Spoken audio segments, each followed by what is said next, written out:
Hey everybody, this is Emmy Thomas. I am here with Dorian. Dorian, I'm going to ask you the question I ask everybody. What is it like to be you? Wow.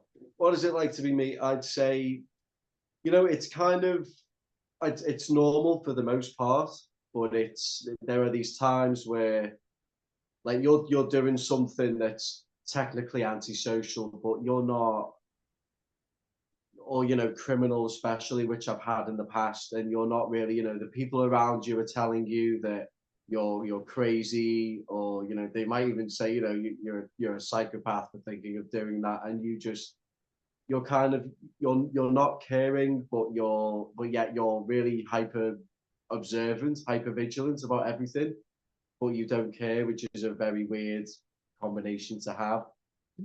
Uh, you're definitely it's. I mean, I like to talk to people. I like to get to know about them, but I mean, whether it's because I genuinely care or just because I mean, I think it's more because I'm bored. Like I'll talk, like a lot of people in my work. Nobody knows of my diagnosis or condition. Nobody has a clue, and I'm very careful about that. But I like to talk to people. I'm interested in people, but it's just more to curate the boredom. You're going to be bored. You're going to be restless, and it's very, I'm not scared of anything or anyone. I'm not fearful, but the closest thing to that is pure chronic boredom over a certain a long period of time. I mean, I don't know what it is for you, but I cannot take that. I mean, I've had moments where I'm just sat in my flat and I'm like, I'm so bored, and I'll get dressed and I will just start like walking extremely fast, like down the street, because I just want to walk. I want to do something, and I've had it very like my impulse control is good, but like if I'm drunk, it's really bad. So like I will, I'll go out to a dozen, different pubs. I'll meet all sorts of people. I'll drain my bank account. I'm really, like it's just kind of like that. It's like anything can happen, but I've got to be in control of everything if possible. But it never is. And I'd say the other thing as well, you're not going to learn from your mistakes. Everyone's going to tell you that, they're going to go, hey, remember the last 15 times you tried that and it didn't work. And then you're always able to rationalize your own BS. But you don't see that it's BS because it's you, and you're above it all. So how can it be wrong, right? But it's always, I like to say, sociopaths, psychopaths, whatever you may call us, we have the benefit of hindsight, but it's absolutely useless. It's Mhm. so it just doesn't work. It does not work 99% of the time. Yeah. My name's Dorian. I'm 20. I'm nearly 24 now. I'm nearly 24, so I'm creeping up to the mid 20s. Born in England, raised in England, and I am clinically diagnosed with antisocial personality disorder with autism spectrum disorder traits.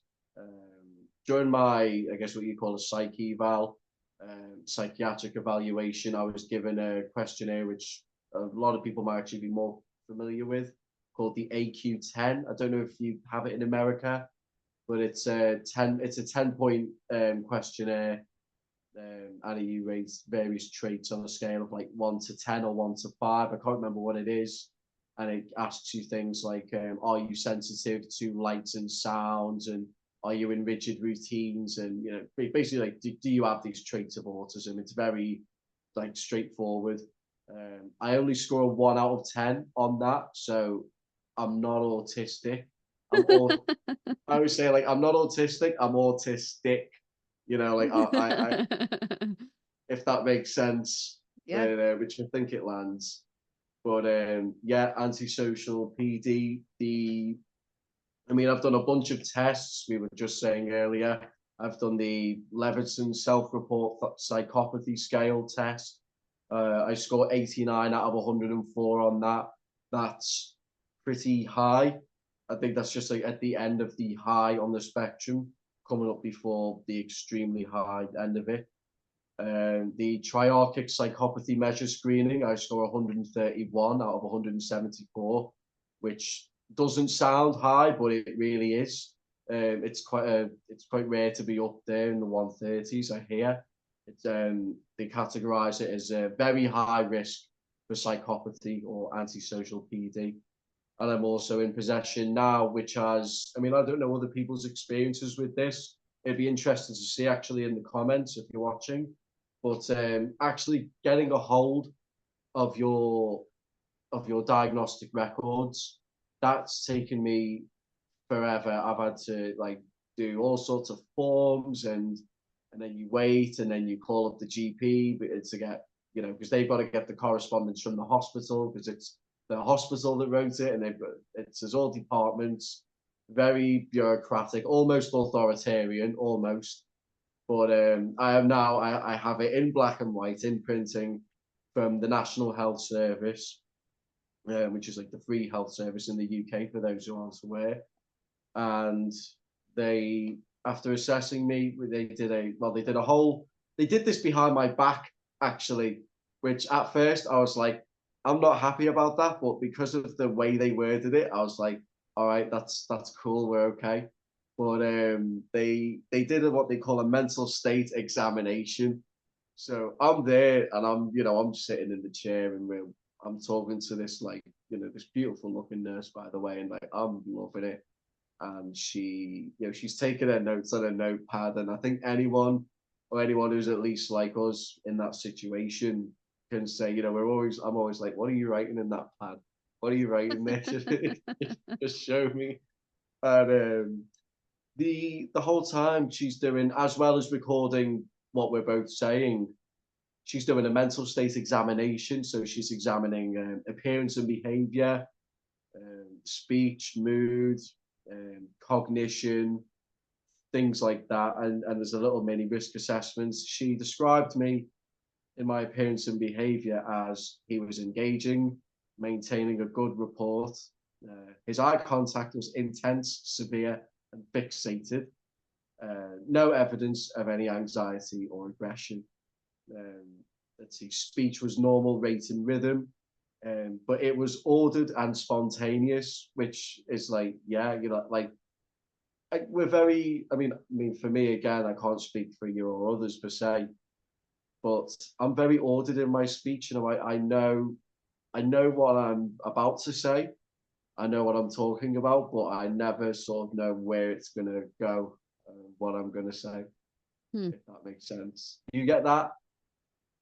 I think maybe yes. Like I think there's something about the way that I talk that leads people to think that I speak with an accent, and I think maybe that's a little bit that it's like an affected speech because it's not naturally just coming.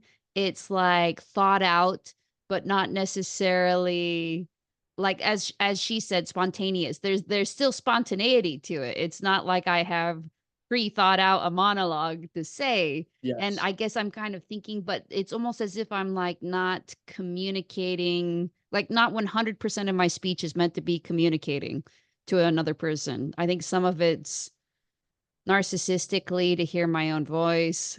Yeah. I yeah, I hear that. I hear that. Not even just like to hear my own voice, kind of like in the way that like babies look at the like a mirror or pictures of themselves and are like, this is weird, another baby or something. I don't know. No, I get that. The complete fascinate. Yeah, excuse me. The fascination with the self.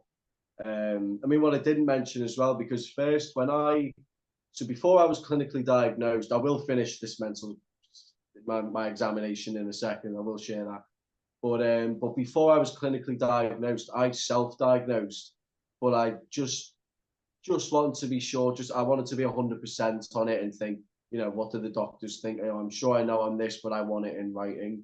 And I did mention, it was last time I was on, or I mentioned it to you at least. I'm pretty sure I've mentioned it on the show before. I tried to get re-referred because upon again, I did the same thing I did with ASPD. I watched hours of videos, talked with people with the disorder, and studied the DSM-5 and other things. And I've repeated the same thing with a narcissistic personality disorder. Mm. And I meet more or less, I think it's either 8 out of 9 or 9 out of 9 of the DSM-5 criteria. But some of that's been done for me, like my solicitor in the past when I've been in like court. She said to me, like you can come across as kind of arrogant without realizing you want to tone it down before you go and see the judge. Just like you've got to stand there and like actually look sorry. And my baby's mother, she said the same thing. We get on well, but we see each other. We're not together anymore. She says I can only take you in small doses. She said it's the arrogance, and then situationally, she said it's the callousness. She said I don't know how you're like the way you are. She said it amazes her, but it kind of like can be sometimes a little bit like just downright off-putting in the fact that we don't react. But yeah, so I have basically a comorbid condition of antisocial with narcissistic personality disorder. And that makes sense, because I have a parent, and it was my mother. She showed a lot of traits. I mean, I didn't realize at the time because I was very young, but very often very controlling. Especially, it was like she just, it's difficult to word and describe. It's just like she wanted to keep me young forever. If that makes sense. Yeah. Just very controlling. The slightest thing would always love to pick arguments. There's cluster B genetics on either side of my family. But yeah, absolutely. We were talking about the fascination with self and narcissism. Whenever I'm walking down the street or I'm walking past like my mirror in the flat, I'm checking myself out constantly. There's times where I'm looking more at myself than where I'm going. It's a miracle that I haven't walked into a lamppost or a tree yet, which I'm sure is bound to happen or trip up or something. But it is, and I'll immediately fixate on my hair. It's immediately it's like my hair or my face. It's not just the whole. I mean, for me personally, it's not like my whole look, although I'm taking that into account. It's like my face, especially like if I've had time to like moisturize in the morning rather than the afternoon, and things like that. So that absolutely, we're just like we're literally like I'm not just in my own little world. I'm in my own little world of me. That's the way I'd word it, and it sounds right.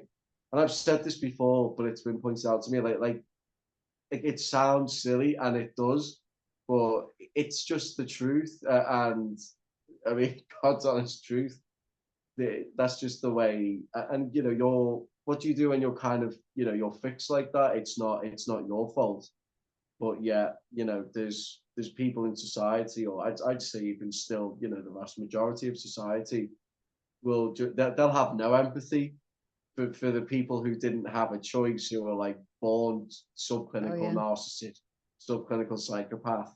They treat us the way that they look at us, if that makes sense. What do you mean? Like they treat us poorly because they look at us poorly? They're like, "This person is subhuman?" The hypocrites. I've said this before. It's typical neurotypical hypocrisy. Mhm. That's the thing I'm driving at. Mhm. Excuse me. But yeah, and that's, I mean, that's one thing I'm now. I mean, like, I accept it. I've got my head round it, but it's always going to be like wow, like seriously, like this is what you guys are like, and like you all think like I'm disordered, and it's like you're all weird to me. Like I've got a story. I'll finish. I'm just going to read off these are the diagnostic. Go on, you were going to say Real something. before we get off this topic of narcissism, I think, like, for me, at least, like, I'll speak to myself because I think, like, people may get confused because my narcissism, unlike people with narcissistic personality disorder where that's their primary thing, is that I don't care what other people think. I just care like what I think about me. You know, I don't necessarily like for instance, like if I was checking my hair, you know, listening to my voice, it's not a preoccupation with the way that I'm perceived. The way that I experience narcissists who are primarily narcissistic personality disorder people, they seem they don't really care about their own judgment, it seems. They care about, you know, whether they're seen to be a good person or whether they're seen to be, you know, influential or whether they're seen to be, you know, kind of like their popularity. Yeah, no, they do. Well, this was one thing that, so when I got, because I didn't get my typed up diagnosis for a year, I got told over the phone, I got rang by the, because first I was seen by the nurse, the beautiful nurse I mentioned before, and then she took her notes to her like head doctor, and I don't know what I said, but I must have said something, but it raised alarms with them basically. So she was like, right, I've got to see this young man now. Like she couldn't see me again. I don't know what it was, but I mean, like I wasn't well. I mean, I'm trying to like make it comfortable in a certain way. There was like some like flirtatious going on. Maybe it was that. I'm not sure, but but she saw me and she called me. It was on. It was in. It was about a year ago. She called me, like maybe like literally a year and a week or 2 weeks ago. It's just been over a year to the day because I've got the date on the letter.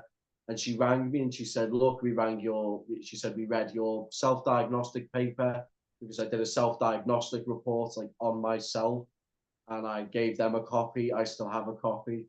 And they must have thought that there's a couple of funny things that I've read in here. And I'm like, wow, did I really like say that with a straight face? But Mhm. they read what I'd done, and it included like not just experiences from now, or like what you'd call like psychopathic ways of thinking or behaving, but it also included things from like when I was in secondary school, even like when I was a child, because I wanted to cover the whole personality growing up, because it's not just about the now. It's like, well, what were you like when you were a kid? Do you know what I mean? Like I was doing like most of the things. To be honest, I'm dying to say like the narcissist in me like wants to brag, and that can be my downfall. But it's like I can't say like I've gotten away with so much. You know what I mean? Like I've gotten away. I mean, not with literally with murder, but not far off. You know what I mean? Mhm. So it's like, but maybe in the future, who knows? But the doctor nurse, as I was saying, she rang me and she said, look, you do have the traits. And she said, you were right, you know, you do have ASPD. We all saw it in you. They even had, she told me, they consulted with a team of other psychiatrists who hadn't seen me or interviewed me, but they compared notes and they must have, I mean, looking back on it, they must have probably used things like the hair psychopathy checklist and gone over, because she said she needed people more experienced just to come to a conclusion, and they all said, yeah, based on what you've observed, this is somebody who meets the criteria. So that's how I got notified of it. But I've only just like I can physically hold it now and be like, yes, like I've got it, I've done the work. But there's things. There's one here, and it's like I read this now and I realize, because I don't like to be perceived as rude. I don't like bad manners. I don't like impoliteness. I'm always saying, please and thank you. Manners maketh man, as the saying goes. And yet I say that, and then I mean, I said this to the psychiatrist with a straight. I don't really remember saying, like, I didn't say anything silly with the intention of joking. I was there for my mental health, for a rare disorder to get diagnosed. It wasn't like I was there for a laugh. So I did take it seriously, which I rarely do with most things. And yeah, I said, because she was asking me about my hobbies and what are your hobbies and what do you do. I said, I work out a lot. I really like doing like pull-ups and push-ups, and collecting weapons was another hobby as well at the time. It says he excessively works out, and then it says, quote here. This is a quote from me. I like that I have got a six-pack. Look at me, I look incredible. Unquote. And it's like at the time I'll have like just totally like said that like, oh yeah, like I've got work later today and I'm seeing my kid. and oh later I've got to like mop the floor, and but it's like not. I read it because I forgot about it completely, and then I got the letter because the GP, they rang me and they were like, oh, we've got all your, because you can do a thing. I should have written it down to say because it helped so many people, but you can, or in the UK at least, you can request, if you go to your GP and you just say, look, I want every piece of like correspondence from like whatever hospital it is you've been in, whether it's for like a broken leg or a personality disorder, you can say, I want to request every piece of correspondence about me from that hospital, and they'll use your NHS number to get every letter that's ever been sent to and from any medical professional, and you can read it all. It's not nothing censored or anything. That's what I did. I just got everything, and then I was like, oh yeah, like that's useless, and oh yeah, that one's useless. But then I got the big 5-page one, and I was like, I mean, it was like holding a bullion. You know what I mean? Mm. I was on the bus, and I got on the bus, sat down, and they gave me it in an envelope. So I opened the envelope, and I'm like, didn't get the pages in order, so I'm like there with like 10 different pages trying to reorder everything in my hands, and but I did it. And I read that, and I was like, I went, did I say that? Like that? Like that's ridiculous. And I mean, like, all right, it's true, it's not a lie, but it's like the way that, especially like that at the end, look at me, I'm incredible. It's like you don't say that to someone you just met, but we're very, and I think that's definitely where the ASPD comes into play. Like I think someone just with NPD would they think that? I mean, absolutely, but they know not to say it. But when you've just got Yeah. like that lack of shame, and you're just like, I mean, there's a guy, HG Tudor, Mm. YouTuber. Hmm. He categorizes psychopaths as the ultra narcissists, which is like I completely agree with the sentiments. And it's like when you've got the ultra narcissists, because people like just narcissists, they've got a lot of deep shame in them that they're trying to cover up. I don't have that. I'm not ashamed. I'm not embarrassed. I mean, I'm telling you all this right now. Do you know what I mean? I don't feel a damn bit bad about it. Excuse my language, Hmm. but it's just it's a funny story to me. It's just there's no feeling or there's no thought of before I say something like that that tells me, oh hey, maybe you shouldn't say something like that. It would have to be like a very formal setting, like a police interview where I've got to present as or the remorseful guy who didn't mean to get arrested that day, and I'd be very aware then. But it's like unless it's like super serious, like with like maybe legal consequences, I'm pretty off the cuff. I Yeah. mean, clearly, You but know what it kind of reminds me of is it's almost like an autistic approach to narcissism, where you're just kind of saying the thing. Like, oh yeah, I have a six pack or whatever. It reminds me a little bit that in the book I describe myself in all sorts of different ways or whatever. One of the parts I think is that I still think this is true, and I'll tell you a story why I think this is true. Hopefully it's not too blue of a topic. But I describe my own breasts as being kind of like extraordinarily beautiful. And the only reason I kind of think this is because people would say that. Like I think, and I had like some law school colleagues too. Like one of them was like, I never noticed your breasts like that or something, but if you say so or whatever. But I think they're also the kind that need to be uh well, I think it, uh, so so once while I was changing with a friend, she was like shocked or whatever, and she's like, "You have like 80s porn star breasts." Like they're like perfect for the 80s porn star. And not everybody's into, I think they're called heavy naturals. Not everybody's into that look. And but if you are into that look, that is what they are. They are like a very, kind of quintessential version of that particular look. And I agree with people. I don't even like wear clothes that accentuate them. Usually I don't kind of care that much. I know this about myself the same way that I know, like, my shoe size, the same way that I know my eye color, the same way that I know my height, which is like I just know this is true, but I don't feel any type of way about it You're not necessarily. invested in it. I'm You're not not invested. invested. Yeah, I'm not connected to it in any sort of way because it's just an accident. It's nothing I did. It's Well, not like yeah, I I mean, you chose are.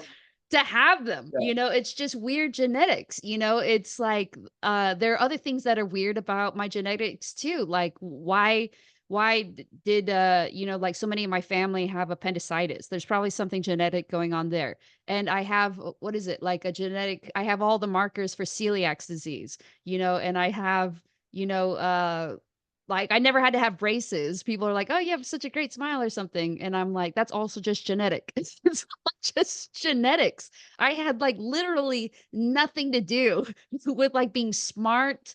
Like I have no real pride in those things because it is me, but it's also kind of not me. It's just like I was slipped into a skin suit or something, and this just happened to be the skin suit that I was slipped into.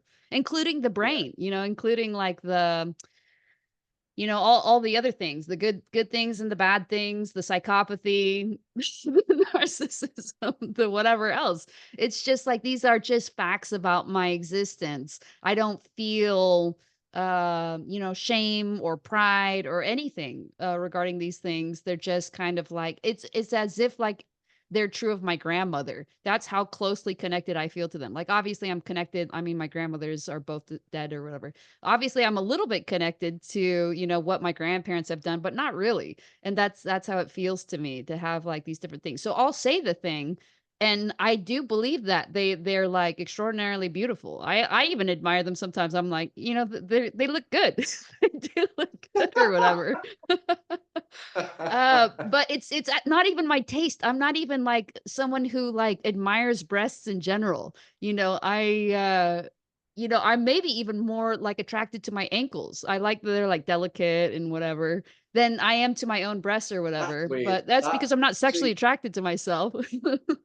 yeah, yeah, yeah. No, that the ankle thing's a little that's a twist at the end. But no, I mean like I mean with me it's more like the upper body, the physique. Like I work out very heavily. I make sure that I look good. And like I never used to work out, but like now like when I work out, because like me and the mother of my child, we do have a laugh. We do get on. Like I'm always like getting up in her face and like flexing my biceps. And I'm like, oh, do you know how many push-ups I did today? And she's just like, oh, she just gets annoyed now. She's like, oh, you're ridiculous. She goes, we know, like you're great. You just like get out of my way and let me in. But no, I'm very see that's where we differ. Like I'm very invested in that.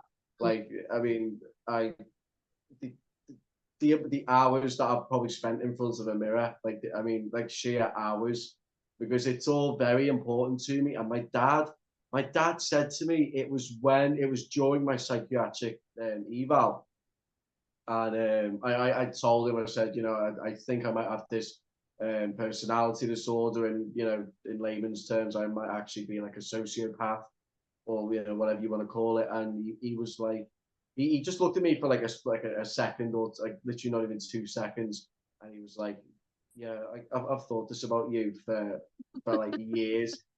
Same thing my baby's mother said. You're like, yeah, I'm not surprised one bit. Like they're amazed it took you this long.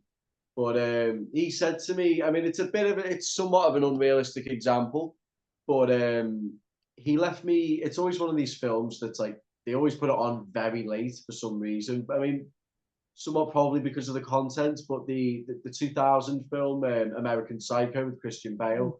I Mm-hmm. told him a couple of times. I tried to get him to read the book because for those who are fans, the book's like far better than the film. The book beats the film every day. But I don't take Bale's performance for granted. It was excellent, and that's just the cinephile in me. The but no, he left me a voicemail because it was like 2 in the morning and like I was asleep, and I had this voicemail off him, and he said I just finished watching that American Psycho. He said it was on late, and I thought, oh, I'll give it a watch because Dorian said it was good, and he said he liked it, and he also has a thing where like in any movie, if someone fires a gun, like a pistol, he'll count how many bullets they fire out of the gun. And but he's diagnosed obsessive compulsive disorder, so it's probably just an OCD thing. But he said to me, he said, you know, he said, I couldn't stop thinking about you watching American Psycho. He said it wasn't just necessarily the. He said Patrick Bateman is so callous and he's so unconcerned with other people's feelings, which I've seen from you, like he's seen from me countless times, you know, more than he can count. He's my dad. And but he also said to me, he said, everything about you is just like the way you act and the way you are. It's like you can't hide it. But everything about you is just, it's all about appearance. It's all about how you look.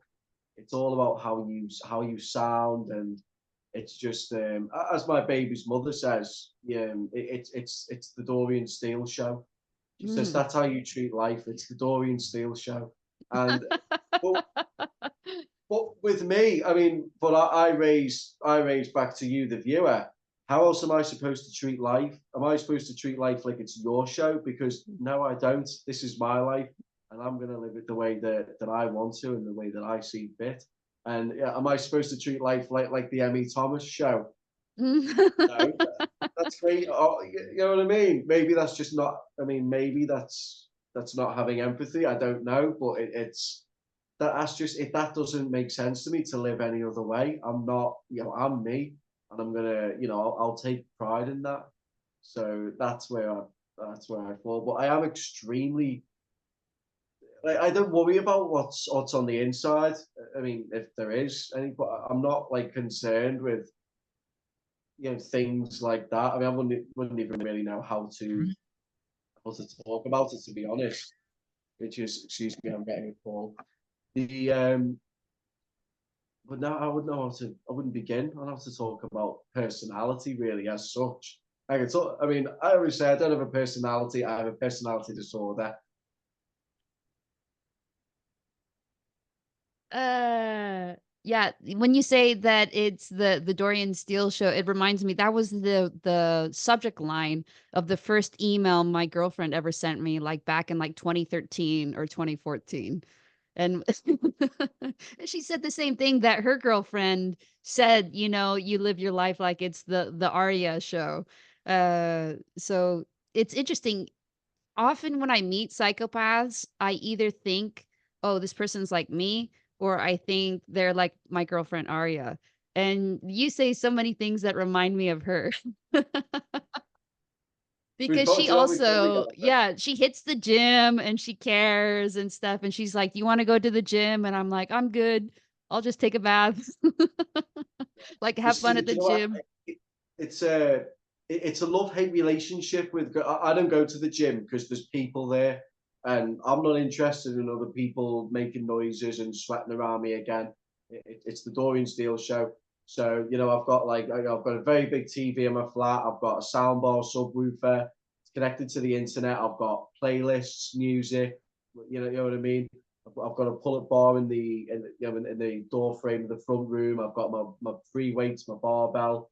I can do a lot of those. It's the same. If you've ever seen the film Taxi Driver, those push-ups that he does where he claps, I do those, but like on my knuckles, and I don't Wow. clap. Yeah, I can do 80 of those in a row, but I don't look it. But I kind of like that because it's the element of like it's like, oh wow, like he's that like strong. I don't want to look like I don't want to look like a grape. You know what I mean? I don't want to look like I was left underwater for like a year. Do you know what I mean?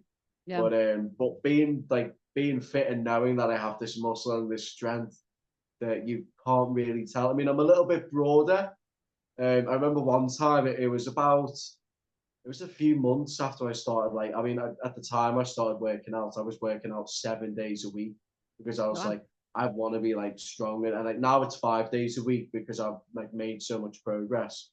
But at the time, me and my baby's mother, we were like we were sleeping together, and she had her like hands running up like my sides, and she was like, "You've gotten like wider," and like she said, like you're bigger now, like you're wider, and Mm. like I mean the ego boost is insane. There, one can only imagine, but it's like the results of that and the fuel. The thing with the term with the term narcissistic fuel, it's kind of like I mean, I'll just talk about mine. I can take it or leave it, but I love it. Yeah, I don't. Well, it's not like someone like my mother. They like rely on it, and I you know, looking back on memories, like I could see that in her, but I just didn't know what it was quite at the yeah, time, being so interesting. young, and again, not there being any real education. You know, no one gets taught about narcissism or psychopathy when they're in school. Do you know what I mean? Hmm. But now I definitely see it. But it's like I don't need excuse me, I don't need your approval. I just, I mean, if you want to give it to me, then great. You know, I'll use that and I'll take that and that'll carry me for the day. But if you don't give me it, then I'm just doing my own thing. I'm in my own head. Uh, you know, it doesn't. I can love it. I go well. I absolutely do love it, but I can take it or leave it, which is a little bit. I mean, hypocritical because I mean, maybe to normal people, because when you love something or when people say they love something, it's like they need it, like kind of like food or air. But with narcissistic supply for me, I don't go out looking for it. I don't really, you know, I just it's not a, you know, I don't keep friends. You know, I've burnt all those bridges. It's that's one of the things.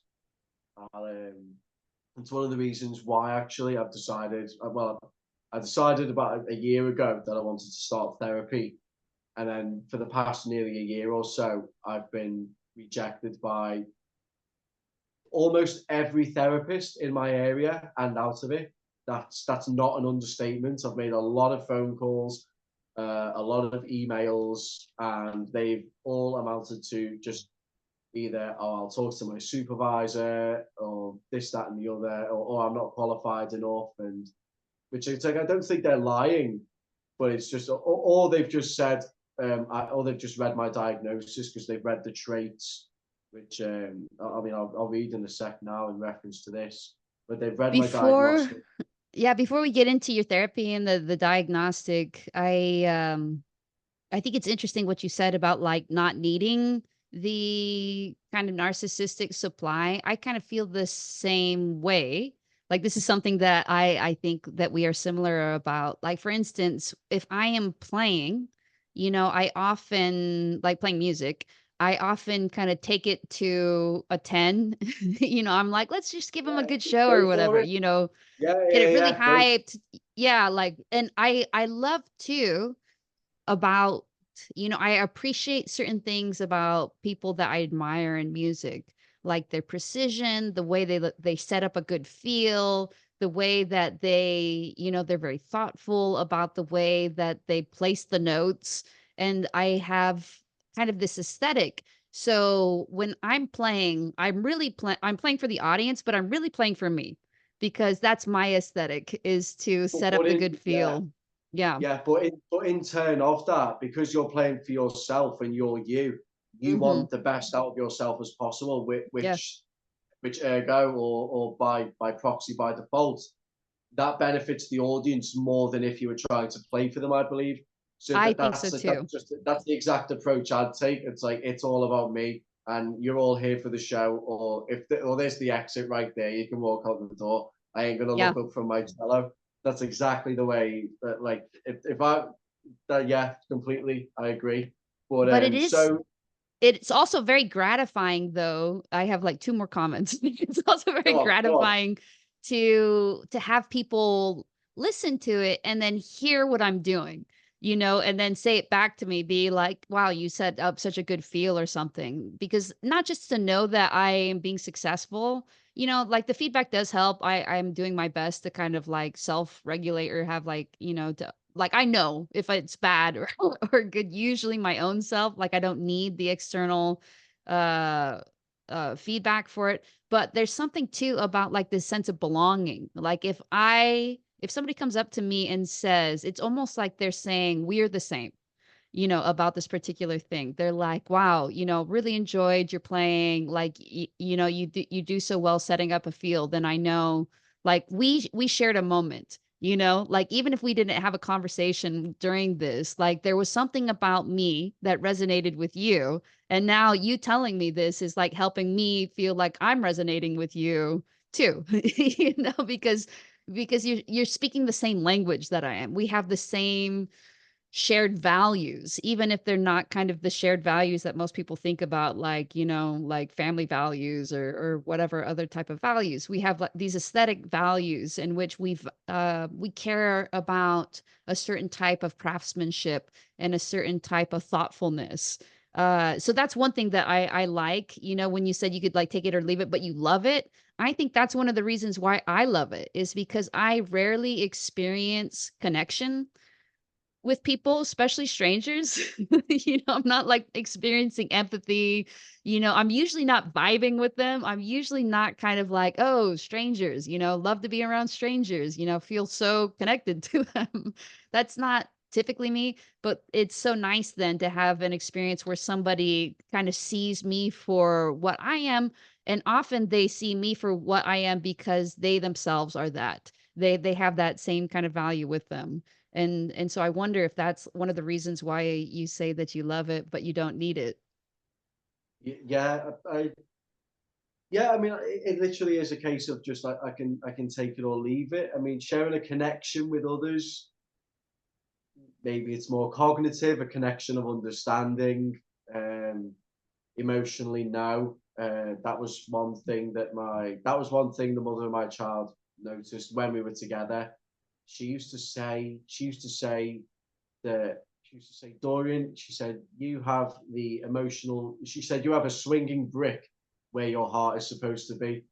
And Mm. I always imagine like a like two Your metal girlfriend poles. yeah, the mother of your child has really good quotes. I like she has, like, a literary bent about the Yeah, way yeah, I know she does. She's I mean, she said all kinds, but yeah, she said you've got a swinging brick where your heart's supposed to be. I always imagine like a brick on like with like a piece of string on either end going up this way, and then like being on an axis, and then like on like with like on a solid axis like that, and just like a brick swinging back and forth like right Mhm. about there.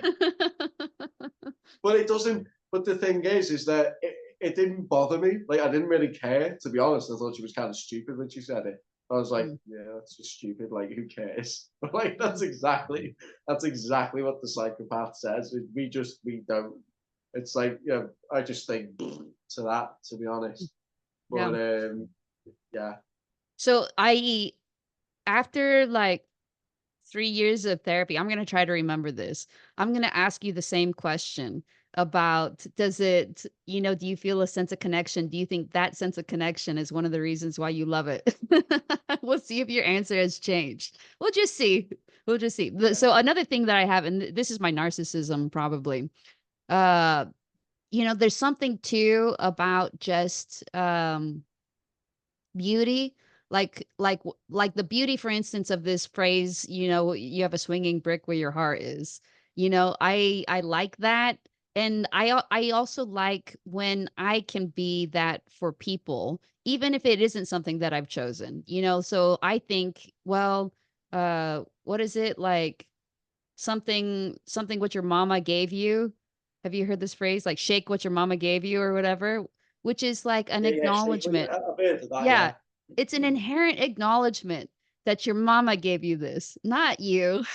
It's not yours, but still shake it, you know? That's what you've been given. I like that phrase a lot, "Shake what your mama gave you." Uh, and so too, when like, I remember, I don't usually dress to, like, show off the breasts or whatever, but it's hard to buy a swimming suit that doesn't do that. yeah. And so usually I They wear kind of all do that by default.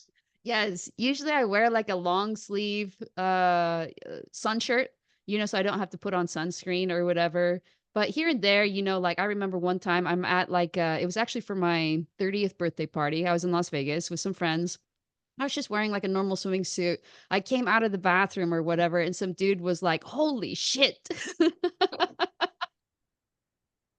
And I was like, "Thank you, guy. I appreciate it. I don't care, But yeah, I get it. They look great or whatever, you know? So I think this idea of just because it's not something I chose doesn't mean that I'm not kind of grateful for it, that I don't, try to make the most of it. Like I do try to shake what my mama gave me, but I also try to kind of like not make that, I guess, my whole personality is just what my genetics are, like my IQ score or whatever else. I think, these are just things that I am borrowing basically with this body.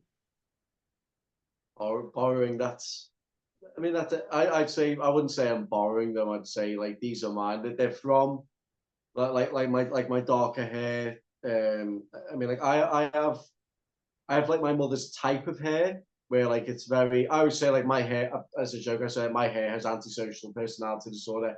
It's unruly. It does what it wants, and it doesn't feel a damn bit sorry for me. And it's but I know how to tame it. I know how to get it to work. And it's actually gone.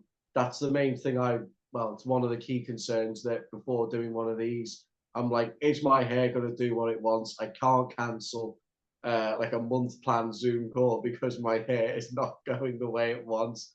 And because I'm growing it out long as well, it flicks up at the back like I've been wearing a cap. And, I don't, I mean, I always wear a shirt and tie. You wouldn't see me dead like, with a cap. But it's like the longer I grow it, the more unruly it gets. But I like it long. I like the 70s ish kind of look. That's what Mm. I'm going for, I hope. But yeah, no, with borrowing, no, it's like mine. It's like my dark eyes and my dark hair. Like I got it. It's like a picture like a cake, like you go to a birthday party, there's a cake. Somebody else bought the cake, but they give you a slice, and that slice is your slice. This is Oh, my. Do you know what I mean? It's yeah. part of what was theirs. Interesting. That's the way I view it. But I like I that. I was really like that birthday cake imagery. yeah. But I was saying about I was going to read the traits I got diagnosed with. That there's a final. They do like a risk assessment and other things like Dorian was orientated to time, place, and person. Cognition. There was no evidence of impaired cognitive behavior. This is still from my mental state examination, which we've started reading from earlier. We have gone off track a lot, but as we always do this. It's like if you're a regular viewer, you should expect this by now. I'm not sorry, but and then they do a big thing. I've highlighted all the key points. I haven't highlighted anything in this risk assessments. Dorian strongly denies any suicidal thoughts. A very brief history of self harm. Blah blah blah. Nothing really like important. And then underneath we have it says here Dorian presents with the following. So these are like the traits. I think I can show you right there. So this is like the list of traits that are Mm. like this is what they've like this is what they've seen. Callous and unconcerned for the feelings of others. That's number one. A gross and persistent attitude of irresponsibility and disregard for social norms, rules, or obligations. Um, Basically, just an "I'll do what I want to do" attitude, which is that. I mean, that's going back to like being a kid. That's just Yeah. the way that I will pause I you right here. I think more people should be doing this. Like I missed my niece's wedding last week. I did not want to go. I did not go. And I think my dad was like jealous, kind of like, why does she get to do whatever she wants? And I'm like, really, we all can? yeah, that's funny. It's like she's a sociopath. She can do what she wants, but I can't do what I want. Screw that. Exactly. That's funny.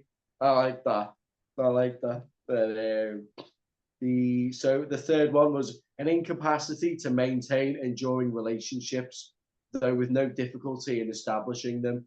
That last part has kind of changed a little. It's not, well, it is a difficulty to establish them, and it's not. It's just more now. It's like an I don't. Well, I want to, but I'm too neurotic to do it.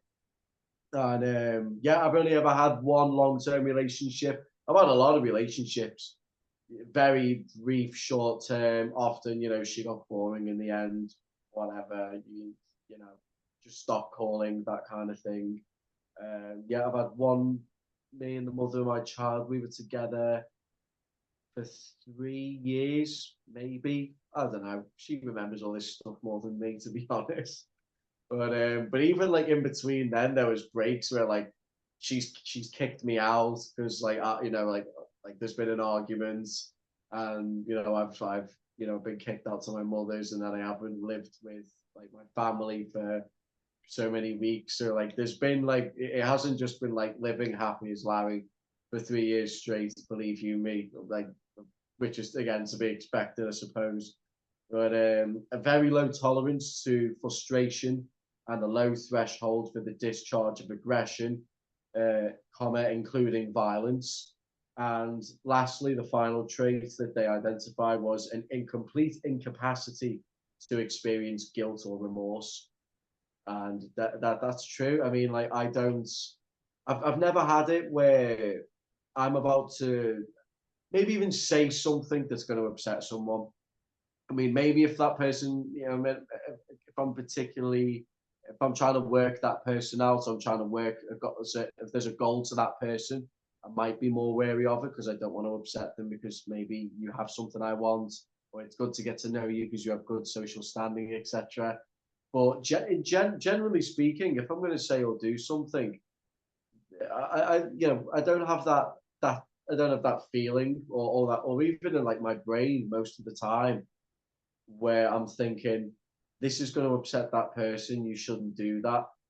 Maybe, maybe I'll think, oh, maybe this person could get upset. But it's weird that that thought enters my mind because it doesn't mean squat to me. I'm just like, whatever. And, Mm. I'll just go about it my own way. But yeah, I've never had to worry about, you know, like I know I can always sleep comfortably at the end of the night. And it ain't gonna make a bit of difference to me what's happened really. I've never, I would never be one of these people who like you see in movies or like TV shows like Breaking Bad where like you've got it like I've got like a character, he's up late at night or he's pretending to sleep and there's like they're staring at the wall. Like I'm not like I ain't worrying. I'm not worrying at all. I'm just again, sort of plodding along and doing my thing. But yeah. So with the diagnosis, at the time, I got offered help seeking therapy. And I mean, this is literally during the appointments. And she said, and I said, I'm not here for therapy. I said, I don't need therapy at all. I said, I'm fine. I said, I'd just like to, I just need you to assess me and read what I've recorded of myself and what I've discovered and see if it correlates with an ASPD diagnosis like I think so, which turns out it does. And a few months after this, I sort of was thinking about it and I thought, do you know what? I thought logically, because I'm always like in the logical, I'm like, probabilities and outcomes and the likelihood of so and so forth. And I thought, if I don't go to therapy, I'll always be this way. And like I struggle to keep a job. Like the job I've got now is it's the longest I've ever had a job, and it's only been a year. That's not really long. Job to job to job. Um, Quite financial, in fact, very financially irresponsible. I did it. It was earlier this year. Well, a couple of years ago, I borrowed money from the government, and I just didn't pay it back. And then it's like 2 years later this year, I got a letter through my door saying that I owed the government £1,000, and I thought it was a scam at first, but it looked to be legitimately from the HMRC. So I thought it was a mistake because I'd forgotten about this money. I rang them up and I was like, I swear, I was like, I don't need this in my life. I was angry when I opened the letter. I was like, this has angered me now. Like I've got to like be in like, I've got to be on hold and all of the, nobody likes ringing up like the social or anything like that. So I rang them up and I'm ready to go. So I'm fuming. I'm ready to just have to go and go. He said, and rang up, gave the details, explained what the letter was, and whoever it was I spoke to did some tippy tapping on the computer. And they said, oh, you took out 2 loans between so and so date and this and that and the other date. And I was there for a second and I was like, yeah, I did. and it's just again, it's those pesky darn consequences coming back, with all these things. So there's these things that I'm financially irresponsible. I have no trust mechanism. I have no social circle, and other people get to have a social circle. So why the hell don't I? That's one gripe that I've got with the world at the moment, if you will. And I thought, and then immediately therapy came to mind, and I was like, probably going to have to do some therapy. And so went on a long search for a therapist. I found a therapist who, well, I had an appointment with a therapist not long ago, and she was she was very professional, polite, courteous, inquisitive, she had all the right qualities of a therapist. She's not in the wrong profession by any means or any stretch of the imagination, but the therapy she specializes in is called internal family services therapy. And I'd never heard of that before. So I Googled IFS for ASPD. There was no results. I also tried other words like psychopathy, but couldn't find any results on it. So I was like, right, well, I'm not too confident in that, but she's the only therapist who has even agreed to give me a chance. So beggars can't be choosers. This is like literally the only therapist. But so I went to that appointment, and we talked. She asked a lot of questions, things like that. But with IFS, it's more to get into touch with a sense of self and to your emotions, and that's not what I want therapy for. I don't really, to be honest, I don't care about any of that stuff. Again, it doesn't keep me up at night. Nothing does. I just want to be able to function I just need to tweak some little noses, some levers, so to speak, some mechanics in the working that is Dorian Steel. Do you know what I mean? I don't need to like get in touch with my feelings, and no thanks. I'm not really. I ain't for that. That just ain't a bit of me. But we had the appointments. It was great, but there was one other therapist that I'd rang months before her, and I won't say her name. And she said she was a CBT therapist, which is what I was looking for, long term, face to face, in like an office, a professional setting. It was the therapist that I saw like last week. It was at her house, which is like, she's got a very nice house, so she's got a room like where she does therapy with like chairs and cushions, all that jazz. You get the picture. And through like sheer coincidence, I found the phone number for the first therapist who said that she would see me. But one thing that I wanted to do was that I wanted to record my therapy sessions with a DSLR camera. I bought a camera, I've got a tripod and everything. But the first therapist said that she said she doesn't personally have a problem with being on camera, but she said the camera's going to feed into your ego, so it's going to affect the therapy. So I was on the phone with her, I biting my lip, and I was like, she's right. I can't argue with her. Like she is right. It will. That's not what it's there for. But yeah. So she was like, I don't know. I wouldn't let you record them. So I was like, okay. And then I left it, and I lost the number. Well, now I found the first therapist's phone number again. Recontacted her, jogged her memory. I said, I'm the gentleman who said, Dorian. So when I told her my diagnosis, she remembered me. She was like, oh yeah. She was like, oh, I remember you. And but she was professional, polite. I said to her, look, we don't have to record the sessions. I said, you're literally the only CBT therapist that will see me. Can we book something in? So I'm booked in for my first session with her. It comes on the 18th of October. So the 18th of October, know that I am starting therapy. Well, but there's a catch. I had to get her to come around to it because she was still like a little bit hesitant. And she said to me, she said, we can do a first session, same hourly rate as, as for normal, a 1 hour session. I wouldn't go past an hour in therapy. I don't want to spend over an hour in therapy. And you know what I mean? I'll just be like, right, I'm getting up now. I've had my fill. But she said to me it won't be a therapy session as such when we start, but she wants to do it's like more an appointment where we lay the we lay the groundwork and the foundation for a therapy patient relationship, because she said to me, look, you know, you told me some things about your past, your personal history. She said, I need to think of myself. So she said, when we have our first therapy session appointments, it will be a case of, you know, I'll be giving her a copy of my diagnosis. She can read, ask me questions, blah, blah, blah, whatever she wants, and go over the details, you know, go over the, you know, various test results for tests for psychopathy that I've done. You know, I've said I'll bring all of this round on my DSM. It's not an issue. But she also wants to, she said, we have to establish clear boundaries. She said, I have to have boundaries with Dorian.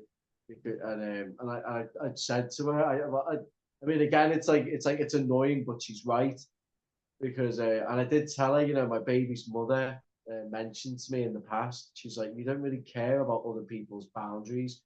The words the words no mean nothing to you. Do you know what I mean? It's just like you've got to be very. It's not that they don't mean anything. It's just that if it's not explicitly made clear to me, like if you've got a bag, I'm not going to have a problem with someone having a boundary.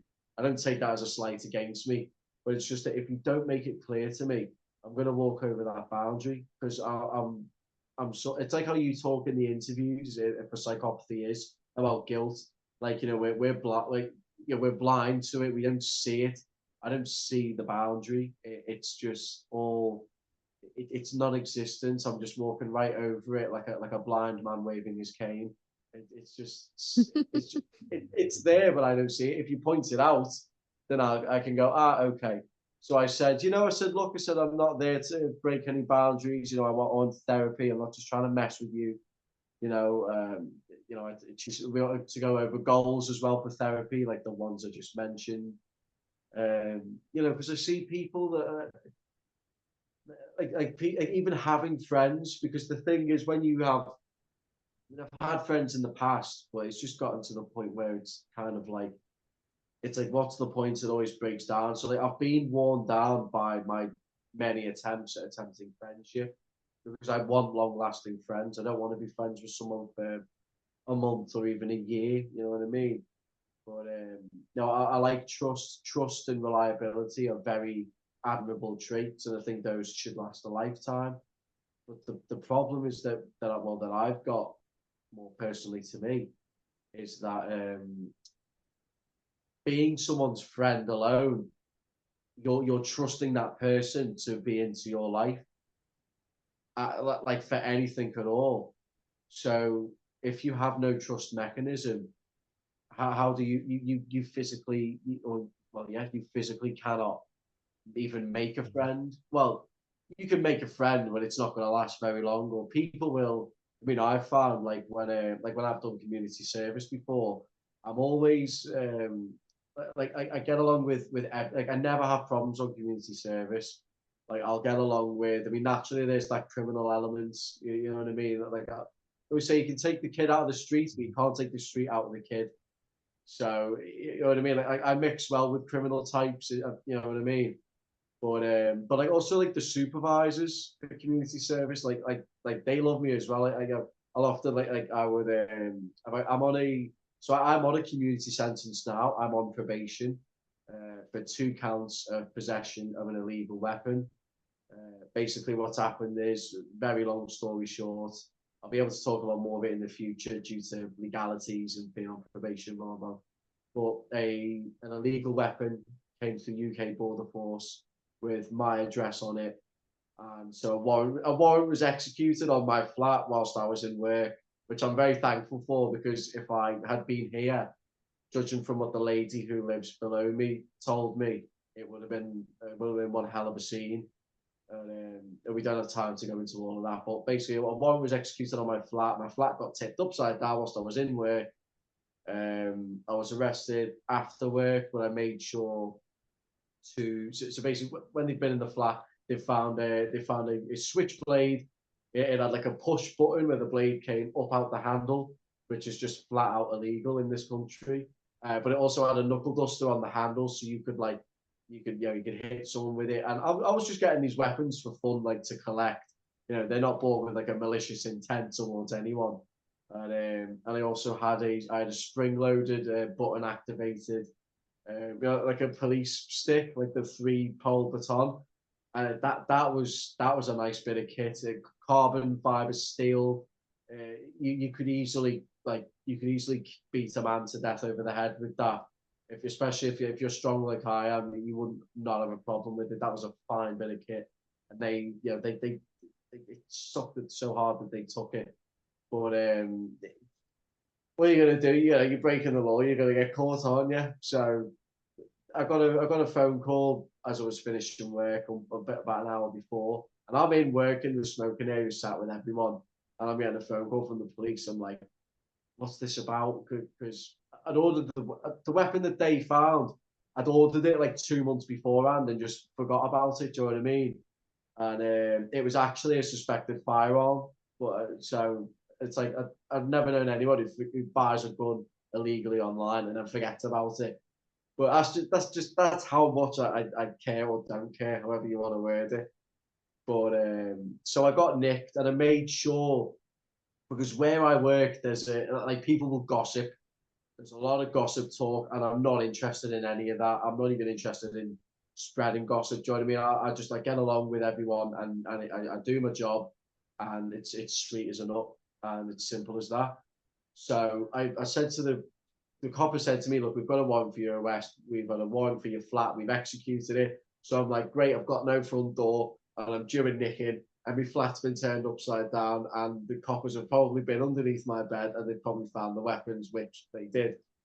And so I said, I was finishing work at 2 o'clock in the afternoon. I was finishing work. I've been working like from the 6 in the morning till 2 in the afternoon. So I was like, right, I need to coordinate this in a way that like works for me. So I said, look, I finished work at 2. Can you come and nick me at 2:15 outside so and so? It was like outside like a chicken place, I think, or something. But you know what I mean? It's like it was like a sort of kind of buy a big shopping centre, and I made it there just in time.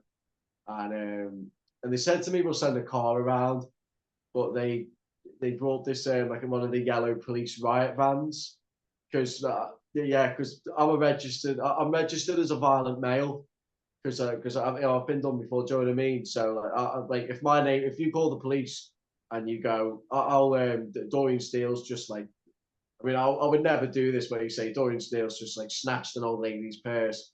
That name will flag up, and you can't have just like one officer come out on their own. There's got to be like two. If you ever call the cops on me, 2 or 3 of them come out, usually in a yellow van with riot gear, just in case. But whenever I've been nicked, I'm like, they love me. I'm super polite. I even made a joke.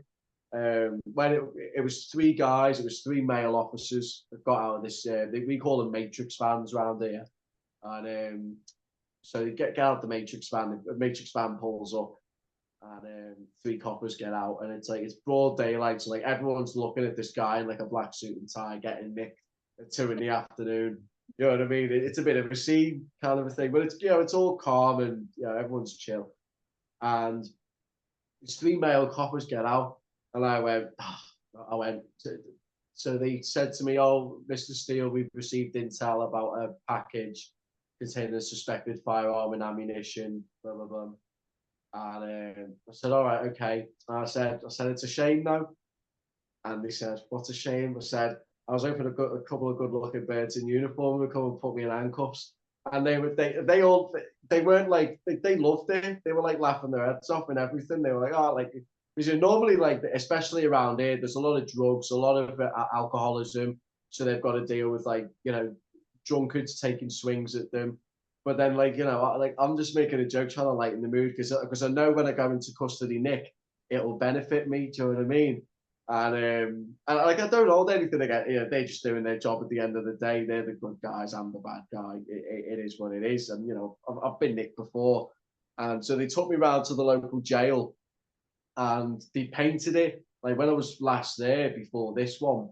It was all like brown, and it was just it was proper dingy. It was like dingy old jail, And but like that, you go into the holding, call it the holding bay, and it's like it's just a room with a bench along the wall that way, and there's usually some like meathead sat at the other end, and you just there has never been a word spoken in that room ever. I swear. Do you know what I mean? Like you sit there in silence.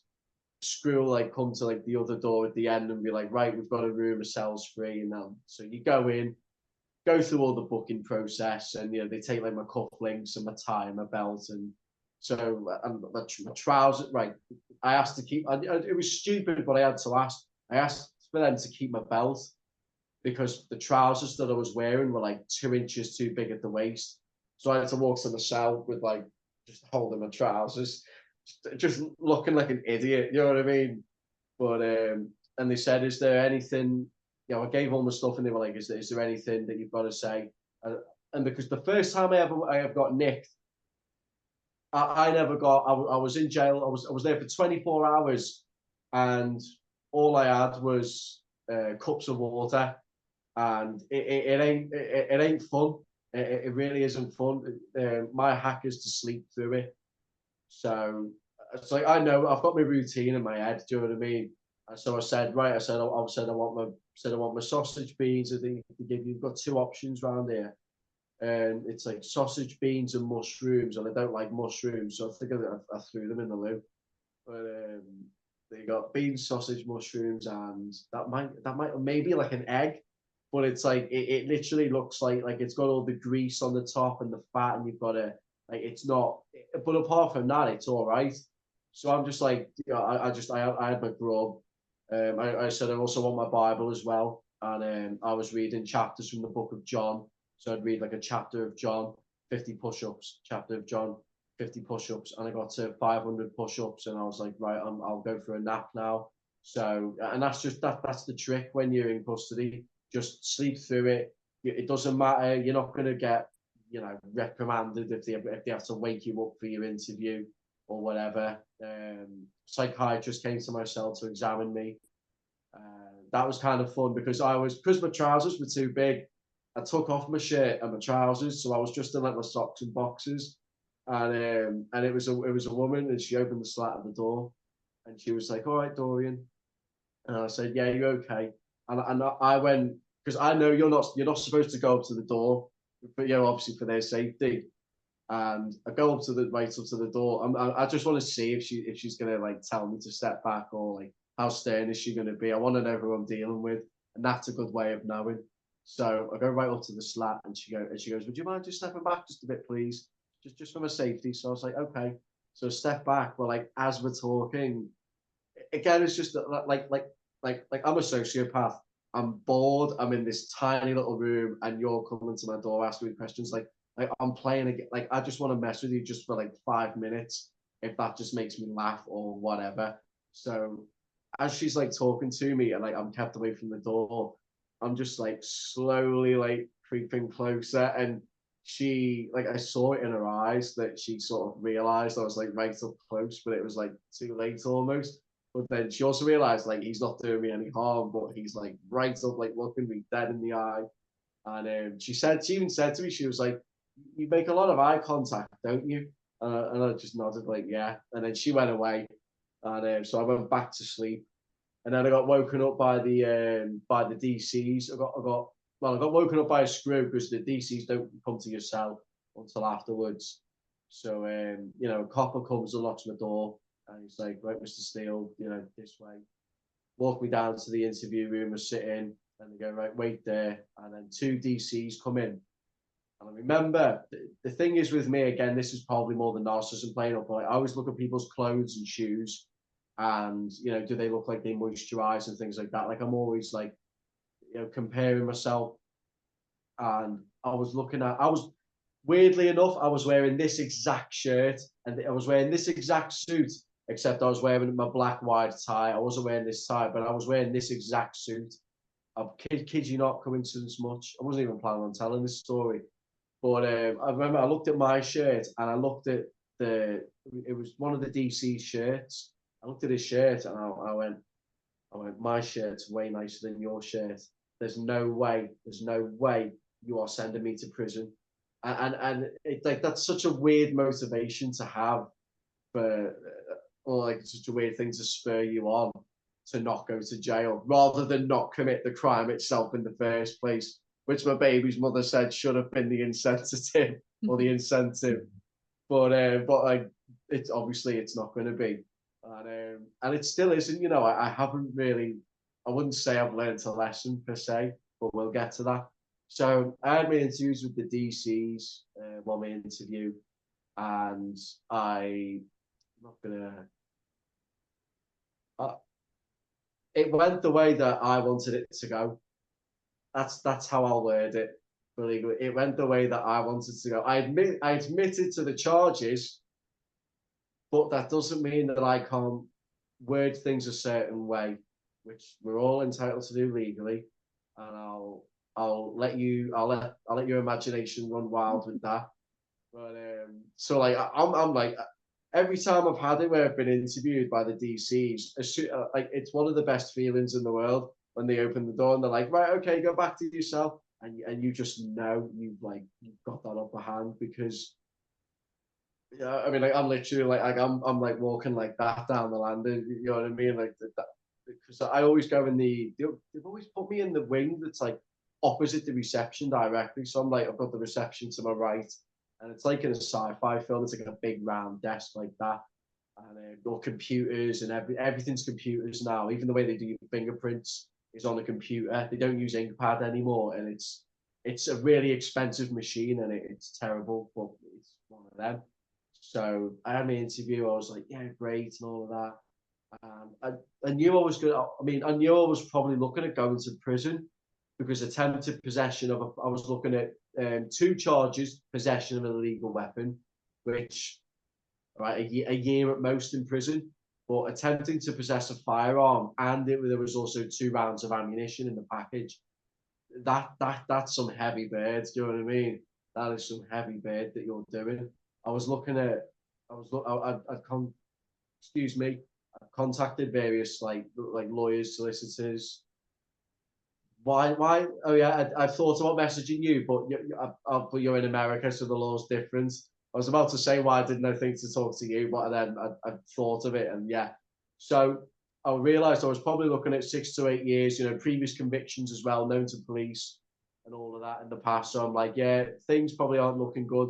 But again, you know, they let me out of I was never. I'll get back to the story. So but I wasn't nervous or nothing. Like I never lost a wink of sleep, or I never even had a shred of anxiety over any of this. And it's like I could lose everything, but we'll get to that. So I had my interview, back to my cell, and then you've got to wait a few more hours because it's on like a queue. You know, like when you're in a queue for like you say you're waiting to talk to the DMV or whoever. You know, you're the fifth in line, and then you're the fourth in line. Where it's like that in custody suite, because you know they can only hold you so long. So you know, gets up to my turn pretty quickly as well. I was in, they, I've got into holding about 3 o'clock. I was out by, I mean, like I was in my flat by about 7 or 8 o'clock at night. Like that's I was, which is good because I was working. Like I was like, I've got to be up at 4.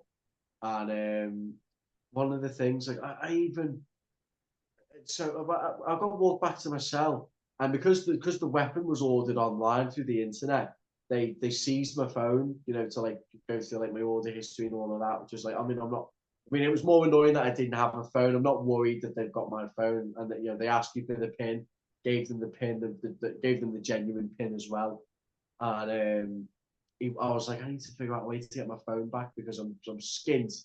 Now I'm probably looking at a lot of bird, and I've got no phone, and I like my music, so I was like, what's a way I can get my phone back quicker? And mental health is just such a good manipulator for anything.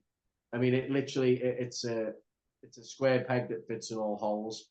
So I said to the DC as he was walking me back to my cell, I said, look, I said, I'm not being funny. I said, I tried to kill myself a month ago. This isn't true, by the way. I have no thought. I do not self harm. I do not plan to kill myself. I am sound as can be. This is what I said to the DC. I said, look, I said I tried to kill myself a month ago, And you know, I'm putting on like the depressive affect, and you know, I'm playing the part. And I said I have recordings of my son and music on my phone that I need to listen to, otherwise I'll feel suicidal, and I might try and do something again. And like I'm in long sleeves, so I know he's not looking at my arm, so I'm like I'm getting away with this. And he felt so, and I'm saying this to him like through, so he's keyed the door on me when I'm talking through the slat at this point, and I'm like dead looking him in the eye, like, please feel sorry for me. Like, just give me my phone so I've got all my stuff and my, you know, my online banking and my emails for work and what have you. And he says to me, he says, right, he goes, first thing tomorrow morning, Dorian, he said, I'm gonna go straight in. He said, I'll fill out, he told me the name of the form, like a PB, blah, blah, whatever. He said, I'll fill all the form in so that they check your phone. So your phone is priority, and I'll tell them it's a mental health concern. And blah blah, all of that, suicide risk, what have you. And I was like, I mean, this was like and I was like, in my head, I'm like, am I really going to do this? I was like, I'm going to do this. I stuck my hand out of the cell door, like through the slat to him, like open palm like that. And I said, officer, I said, thank you, because I'd managed to convince him that it wasn't my fault, even though it was. So I stuck my hand through the door, and I said, officer, I said, thank you so much for everything. I said, I understand you're only doing a job. And he shook my hand. He, he shook my hand through the door, and it's like they don't, like they didn't even check my socks or like the waistband of my body. Like I could have cut that man's wrist clean open if I wanted to. And I mean, the buzz, I mean, like, it's just a simple handshake to him. But to me, I'm like, you idiot. I'm like, you actually, like, you shook a prisoner's hand through the door. What were you, like, thinking? And it's like, you know what I mean? So, anyway, so that happens, get me door shut. And I'm like, I think I'd done like one or two more sets of push ups. I was knackered at this point. And then eventually they go, right, you go, Steel, you know, go and collect your things. So I collect the things. I'm an unconditional, what do they call it? it un, it's not probation, unconditional release, something like that. It's like you're pending, you know, you have no bail, unconditional bail. You'd think that I'd know that off the top of my head by now, but yeah, it was on unconditional bail. They said you'll get sent a letter when you're. Oh no, they told me. They said we've got a date for you to appear back here to find out whether you'll be charged. And like normally you just receive a letter in the post any old given day. So I was like, so I've got to come back here to find out if I get charged. And they said, yeah. So I was like, okay, so get my letters, get my tie bar, get my cufflinks, blah, blah, blah, get it all done up. And basically, so little pin in that flashback. When I come into the reception, so that's past holding. So I've been through holding. When I'm on my way to reception or walking past the desk to get my things, there was this like beautiful policewoman, and I mean like beautiful, not particularly my type, but not far off. You know, like blonde hair. She was like looking smart and lovely. And like I gave her like a wink, and she didn't like it. She did not like it at all. She was like very like, you know, like angry, strict, and like she just didn't like it at all. And but I was just like I love the attention anyway, so it's like, you know, it was just funny to me. I didn't care whether she liked it or not. That's not why I did it. I'm just trying to provoke reaction. And so on the way out, we go into because when they search my flat, you know, like they have like these like smartphones for the police. I get told that when we're on the way out to the car park, the copper says to me, I'll give you a lift home. I'm like, what? Because they're not a taxi service, you know what I mean? And he goes, yeah, he goes, my colleague says that she's left her smartphone in your flat. She says she's lost it whilst they're searching your flat. I said, well, it's not a massive place. She said, and, you know, I get a free ride. I'm like, cheers, you know what I mean? It saves me having to walk back. And so it's difficult to get a taxi around that time as well, especially in like that area. So we're in but as we're walking out, I see the same woman who I winked at before, the same police lady. And like I raised my eyebrows to her again. I didn't wink at her, but like I raised my eyebrows and like smiled.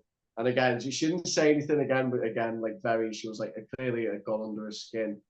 And I was sat in the back of the car because he wouldn't let me sit in the front. I asked if I could sit in the front. He said, no, I can't do that. He said, you have to sit in the back. So I was like, all right, I'll sit in the back, whatever. And I'm sat in the back of the police car and I'm not done with that policewoman yet. I'm like, I've got to say something that I know he's going to bring up to her. So I said to him, I said, I said, excuse me. I said, do you know that police lady who we walked past on the way to getting in here? And he said, yeah. I said, I know this sounds silly, but I swear she's into me. I said, I swear she like, I'm just, I can't even get it out. But I was like being very like sincere. I said, I swear like she had a thing for me. I said, and my master plan was that he'll obviously remember that, and then he'll see her when I'm in my flat, and tidying up after they've been through. And my plan in my head was, oh, he'll go back to the station and he'll tell her, and it'll wind it up even more, but she won't be able to do anything about it. That was my plan. And this woman hadn't said anything at all, but I just wanted to she was very beautiful and I couldn't have her, so I wanted to provoke her. I think that's what was going on up there anyway. And so, what does the copper do? He goes, oh, I can find out for you now.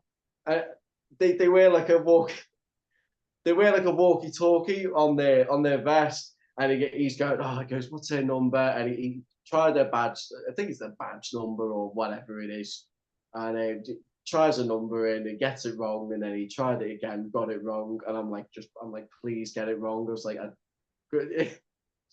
so he radioed her eventually on the third or fourth try, radioed her, and he was like, I don't remember what her name was, but he's like, all right, Nicole, and whatever, and he goes, is that you there? And she goes, yeah, it's me. You all right? And he goes, you know that lad that I've just been walking out with just to the car? He's saying that you fancy him, and she immediately, straight away, the static from the radio went off, and she went, no, like she probably lost her cool on the radio. She was going, no, I don't. You shouldn't be saying that. Why is she saying that?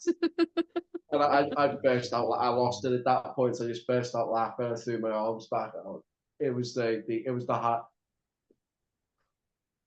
That and the interview, they were the two highlights of the day. That and the interview with the DC. But it was just the whole thing is just like a game with me. Like right from the moment you pick me up to the end of it, it's fun. Do you know what I mean? Like I'd recommend go crazy one night. If you've never been arrested before, just go through the experience, live it. You can say you can say you've done it. I mean, I'm not saying go out and murder anybody, but just maybe, I don't know, hit someone, do something, try and procure an illegal weapon maybe, or maybe just don't pay a parking fine. Get a parking fine intentionally and just don't pay it. I definitely, it's an interesting experience to have, but and it's like whilst I enjoy it, I need to remember like I need to be more responsible now, and I know eventually. So anyway, I've got home. My flat was turned upside down. I'm like, no phone. Pulled the soundbar out the TV because they were searching for like other firearms and things like that, and they didn't find any because there were none. And so this was in the August, was it? I got nicked in the August last year. I got nicked it was a few weeks before we did our first ever video. So when I'm in that video, I'm basically staring down the barrel of an 8-year sentence, essentially. And it was December the 24th, I got the letter in the post saying it said you have been charged with the offences discussed in your interview. There was no new offences added.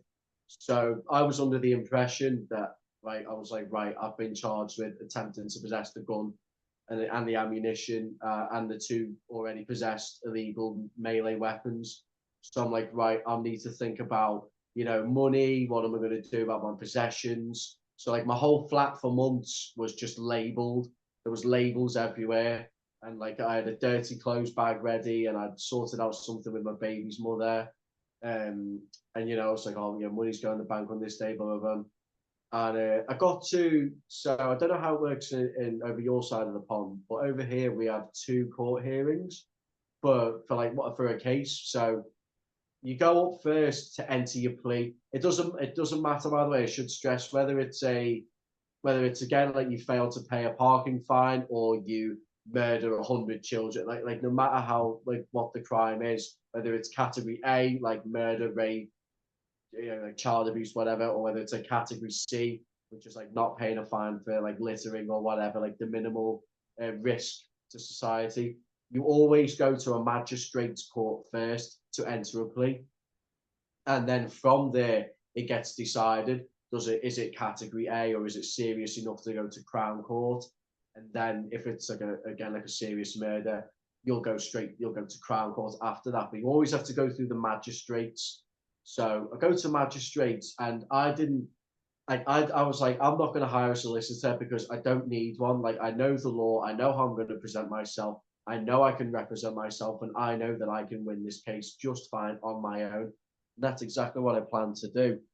But by sheer fate, the solicitor who represented me in my first case, which was a criminal damage one when I was 19, she was there doing litigation, like on retainer for the court, and I didn't recognize her. So this again, it's like this good-looking solicitor. And she was like, "Oh, hi, Dorian, you're in today for 3 o'clock, whatever it was. I think it was in the morning actually. Might have been an earlier one, but she said you're in for such and such time. She said, "Do you want to come in the back and like talk to me for a bit?" And I'm like, in my head, I'm like, oh, yeah, I'm still going to represent myself. But yeah, sure, like we can talk for 10 minutes and break the boredom. So we go in. I'm nice and polite. I'm like, how are you doing? All of that. Pull a chair up for her, what have you. And she goes to me. She goes, "Oh wow, you've grown your hair out." I said, "Do you know me?" And she said, "Yeah." She explained who she was. She said, "I represented you when you were a skinhead." She said, "You had a shaved head," and she was like, "Look at you in a suit and tie." And I was like, "Oh, yeah, thanks." I was like, "I'm kind of grown out of that old stuff now." And then she opens her laptop, gets my case up, and she goes, "So you're facing 2 charges today?" I said, "No, no." I said, "Do you mean I'm facing 2 types of charges?" And she said, "No, no." She said, "She's on my computer here. It just says 2 counts of possession of an illegal weapon." I said, "Yeah." I said, "But what about the charge of attempted possession of a firearm? The big one that's going to probably put me behind bars for like just under a decade. That's kind of more than what I'm concerned with." And she's going through her laptop and she's going, "I don't see it. I don't see it." I said, "You've got an error in your paperwork there." I pulled the letter out to say, "Look, I've got this charge here." And it had a note on the bottom of her files on her laptop. It said, "Previous suspected charge of attempted possession of a firearm." But what they do is if you get caught with a grenade or a gun or whatever, the police they take it to a firing range, and they've got to test that weapon. And because for them to be able to charge you with the offence, the weapon has to be capable of firing a deadly or lethal projectile. Well, through a sheer miracle, God knows. I mean, only the Lord knows how. I mean, and I'm saying that with full sincerity here. Through some sheer miracle, they tested this gun and it didn't fire. So, I've just been looking at like 8 years bird drop down to like a year in prison. I'm like, sweet. I'll be out in like 4 or 5 months. I'll mock the landing, do the library. You know what I mean? I'm just like, I'm actually like internally, I'm like feeling excited. I'm like, boom. I'm like, yes, let's do it. Bolt of lightning. And I was wearing navy blue trousers with a pink shirt. I was wearing what I'm wearing in my second video, if you've already seen that. A bow tie, a navy blue bow tie to match the trousers with daffodils. All these big thick braces that I have with like daffodils on them, and like an orangey sandstone kind of coloured corduroy blazer. It's like a proper 70s blazer with like these big, like they call like football buttons, they look like big leather footballs, and well, like cut in half kind of, and with a navy blue waistcoat. So and this is just like magistrates court. Do you know what I mean? Like most people turn up in a tracksuit, and like I'm looking like I just waltzed out of the 1970s, and so I walked into the court, and well before that, my solicitor said to me, she said, "Is there anything that you don't want them to know about you?"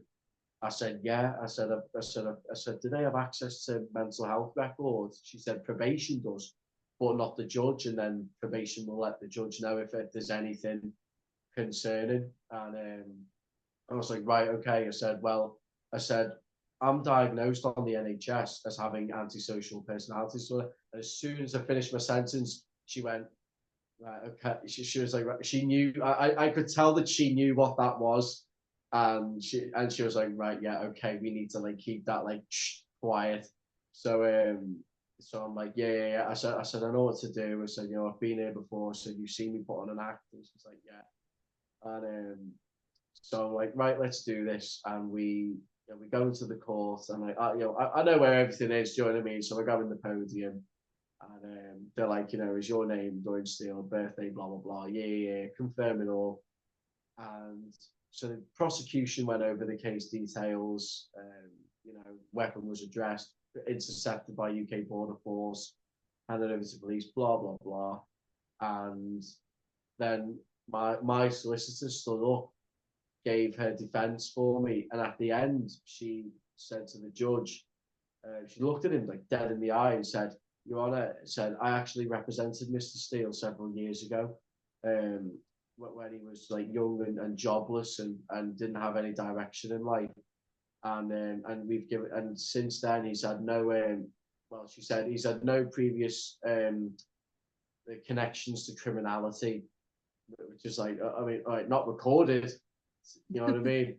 Not on file, I don't, but and and then she said, "And we've given him time, and there's been times, or he's had a lot of time to change."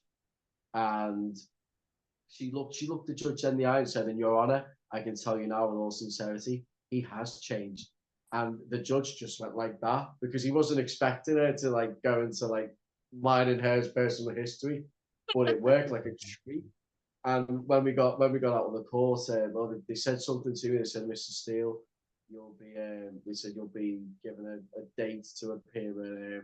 I had to go to, because I live in the northwest region of England, so I got a date for Liverpool Magistrates Court, and so they sent that to me in the post.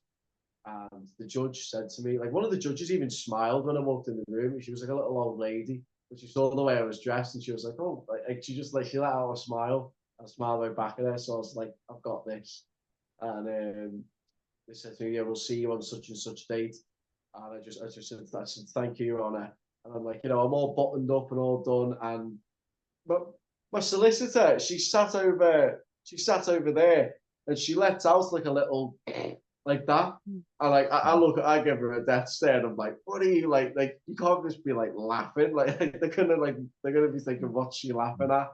But like I'm trying to put on the game here, and she actually like we all like surely they must have heard it. It was a loud, like a very stifled laugh.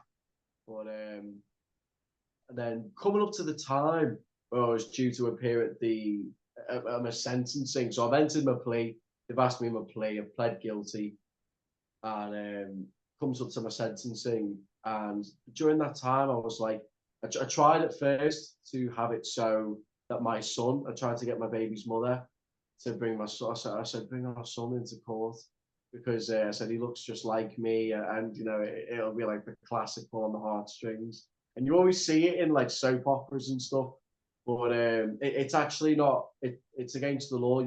Nobody under the age of 18, unless they're like a witness, to a case, as you'll know. But nobody under the age of 18 can go to a court sentencing. So I was like, damn it. I was like, what am I going to do? I need something. I need something about me that says, like, look at me. I'm needed. I'm needy.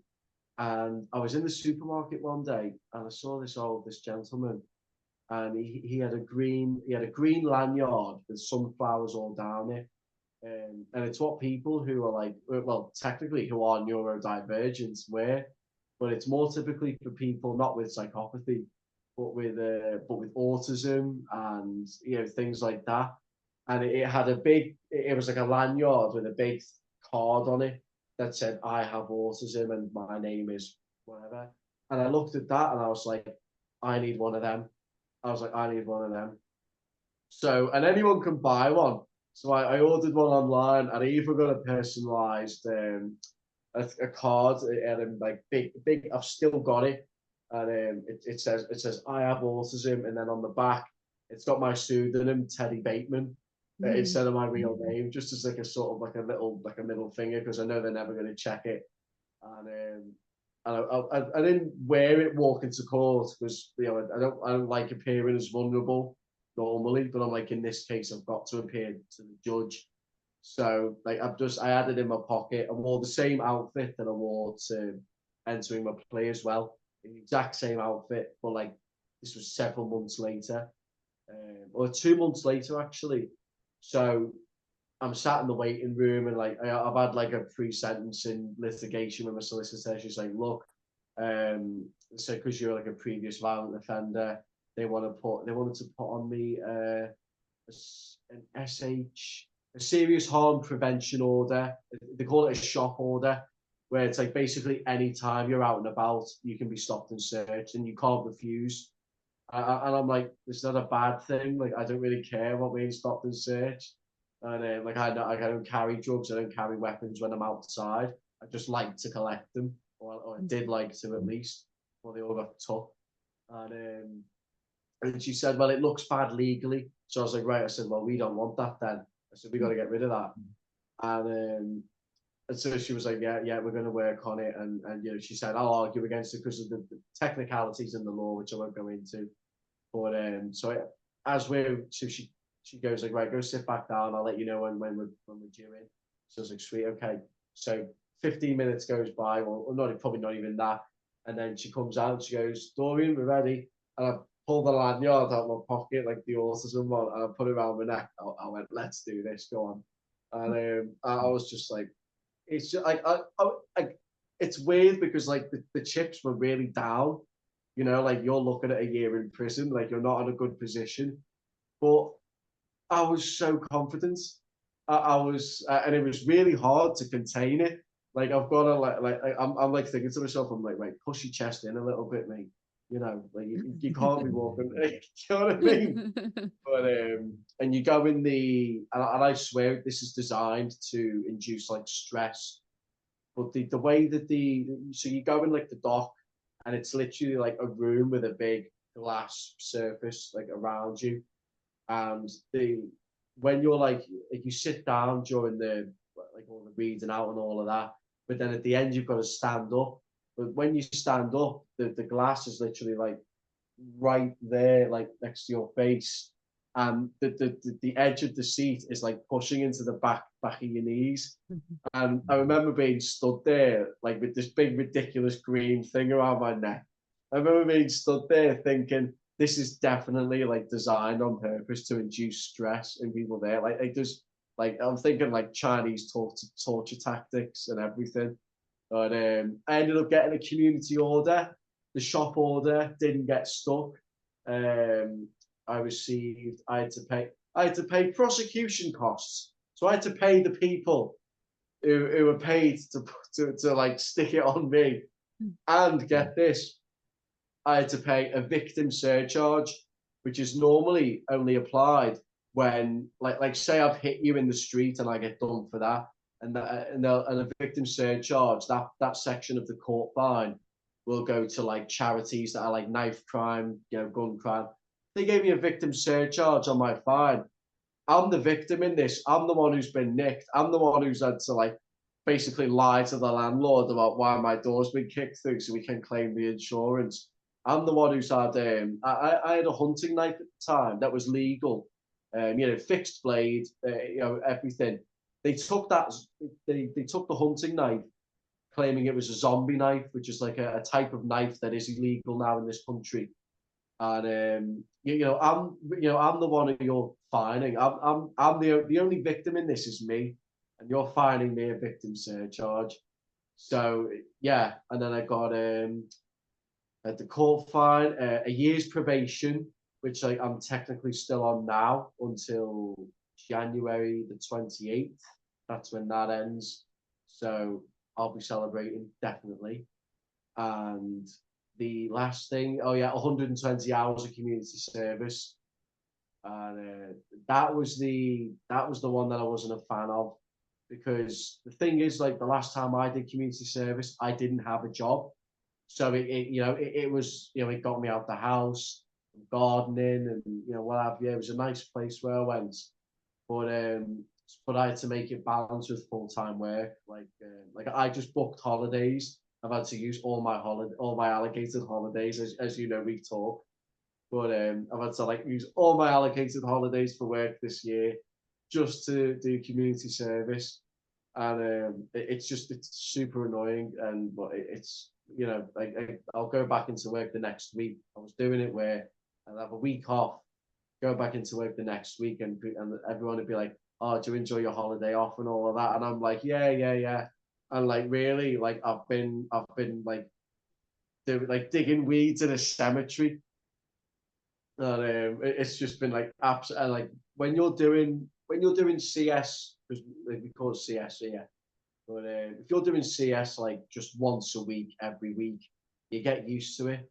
But doing CS for 6 days in a row, it really, there was like, because mosquitoes like me as well. And there was lots of mosquitoes and midges in that cemetery. And it did, so I'm getting mosquito bites. It wasn't where I wanted to be at all. But I got my hours down. I did them as soon as possible. So I'm like, right, that's one thing I don't have to worry about. The total of the fine was 239 pounds, I think. I don't have the letters with me, but it was around that figure. I paid that off in two payments, so I got that boxed off. And probation's been interesting because I remember I was going to have my first appointment, and I thought to myself, I wonder how the probation service treats people with ASPD.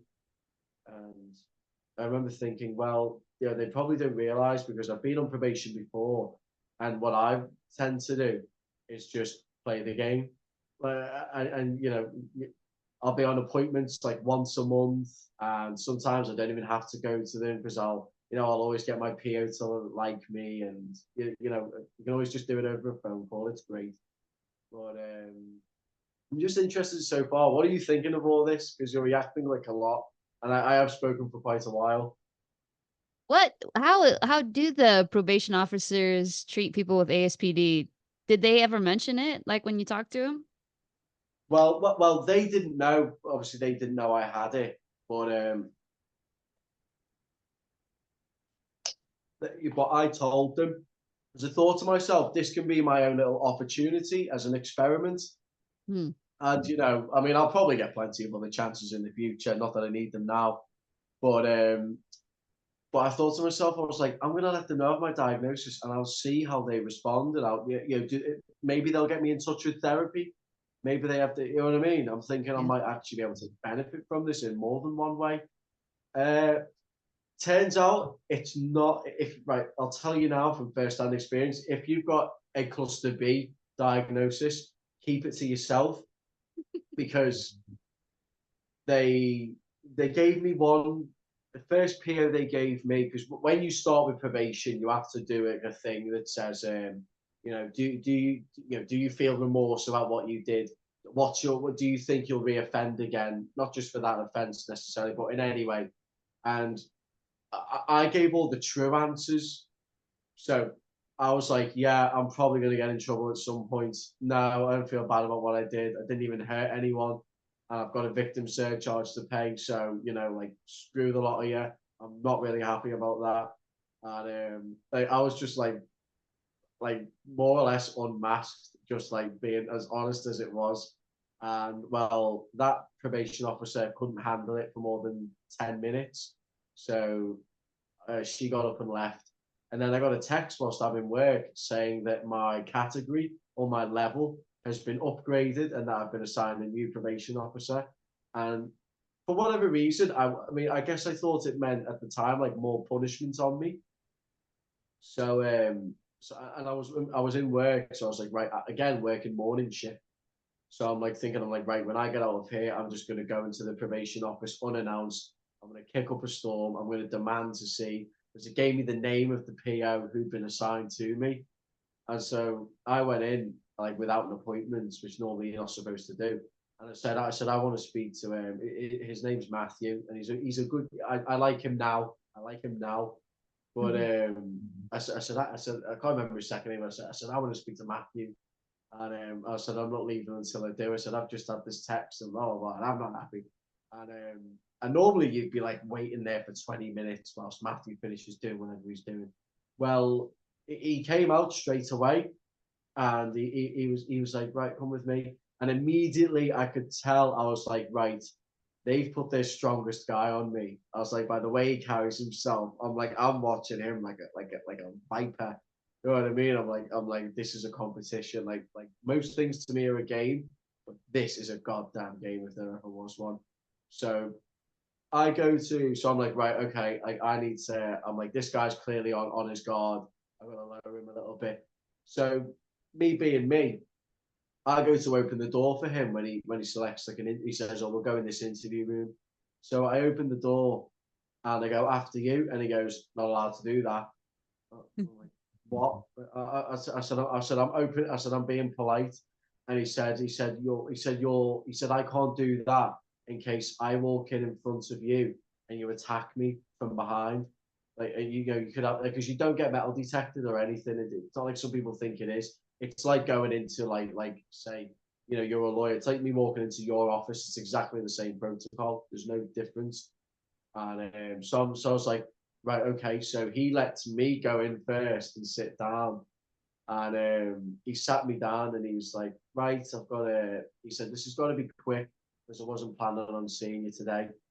I kept him in there for over an hour, by the way, deliberately because again, it's like I'm like straight away, I ain't having it. So so he said that to me, and I was like, yeah, no, you're not getting out of here that easily. And so we talked about some things. You know, he mentioned things like, you know, he was like, "So you're saying you're diagnosed with ASPD?" I said, "Yeah, yeah." I'm definitely more educated than you are on it. And he actually he has a degree in criminology and psychology, and he mostly does work in prisons. So they've basically got like a prison worker to come down to probation. Mm. So I'm like, right, okay. I'm like, they're branching out. I'm like, they've branched out on me. You know what I mean? Like they're putting in the time and the resources. So I'm like, I'm taking this all in. And you know, I said I can't remember much, but I was basically like, I'm leading them down certain conversational routes, and then just like sort of cutting them off. And I'm like, oh, I don't know. And he goes, well, what do you mean? Can you elaborate on that? No, not really. And I can see what's getting to him and I mean, you know the game, you know all these tricks. Yeah, you know. And the at one point, and at one point, I actually made his chair leave the floor, not like me forcing him or nothing, but I said something to him. I said if you want to keep yourself safe, I said you better do like something or other. And he had like files in his hands, and he dropped them. He threw his arms up in the air, and he heard his chair legs leave the floor. And he said he lost his cool. He was like, "Do you realize what you're saying? You can't say that to a probation worker. Do you know how many would just like get up and walk out and say, I'm not dealing with this guy?" And I mean, just cool as a cucumber. I just leaned back. I went like that, and I went, Matthew, you can't arrest me for it, though, can you? And he just looked at me and he went, no, just one word, no. And I got the sigh of defeat out of him. And when I got the sigh of defeat, I was like, right, okay, you know, I didn't say you can leave now, but I was like, right, well, if there's anything else you'd like to cover with me, other than that, you know, I'm happy to leave. And he was like, yeah, sure, we'll book an appointment.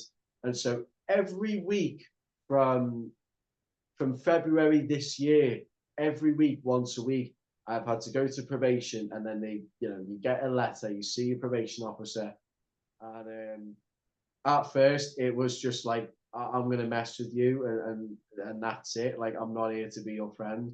But we talked about it like not so long ago, but he said he was like, one thing I needed to do was like to play into your ego, and he's always and it works on, it always works on us. I don't care like how old you are, whatever. But he's saying things to me. He's like, "Oh, you're clearly like very smart, and you clearly know your things." And it's like, if you say that to me, that's like like I'm like melted butter. Do you know what I mean? And I'm again, like that's when the cockiness comes out. And he said to me, he was like, "I've learned a couple of things from you." Like I taught him how to. I was able, because we were off the record. You don't get recorded information like now. I was able to tell him more things about what I said in my interview, and he was just like, he was gobsmacked that I've even telling him this, but he got used eventually. And he said, he's like, "I've learned things from you." He's like, and like how to lie more efficiently and things like that. And he oh yeah, and another thing. So we have a thing in this country. I mean, you probably have the same thing, but you may call it something different. They're called RAR days, rehabilitation activity requirement, and that's where the prosecuted, the criminal, the criminal, which is me in this case, we have to do. Did I get 25? No, no, I got no, no. I think I got 25 raw days, which is like a lot, and we only ended up doing 12 in the end. But it's all fine on the system. But the thing is with me is that because of my type of offence, like they have like support groups for like in probation to do these raw days for like wife beaters, drug users, nonces. They don't have support groups for sociopaths who think they're entitled to just do what they want and who just don't really care. So do you know what I mean? So it's like, well, the only way we can do raw days are like by doing them here. But I managed to do a couple. I did an attempt on the psychopathy checklist. That was a raw day. And he looked at my score. He's not, at least I don't think he's administered or he's, or what's the word? I don't think he's like licensed to administer the psychopathy checklist, but he knows what it is. He knows how it's administered more or less. And I showed him, like I laminated it and everything, and I showed him my score that I came up with. And the way that I did this, I was like, right, this needs to be done with two people at the very least. So the only person that I really knew who'd do it with me, which in hindsight I could have done it with you, but Mhm. it's just having I needed it done right away.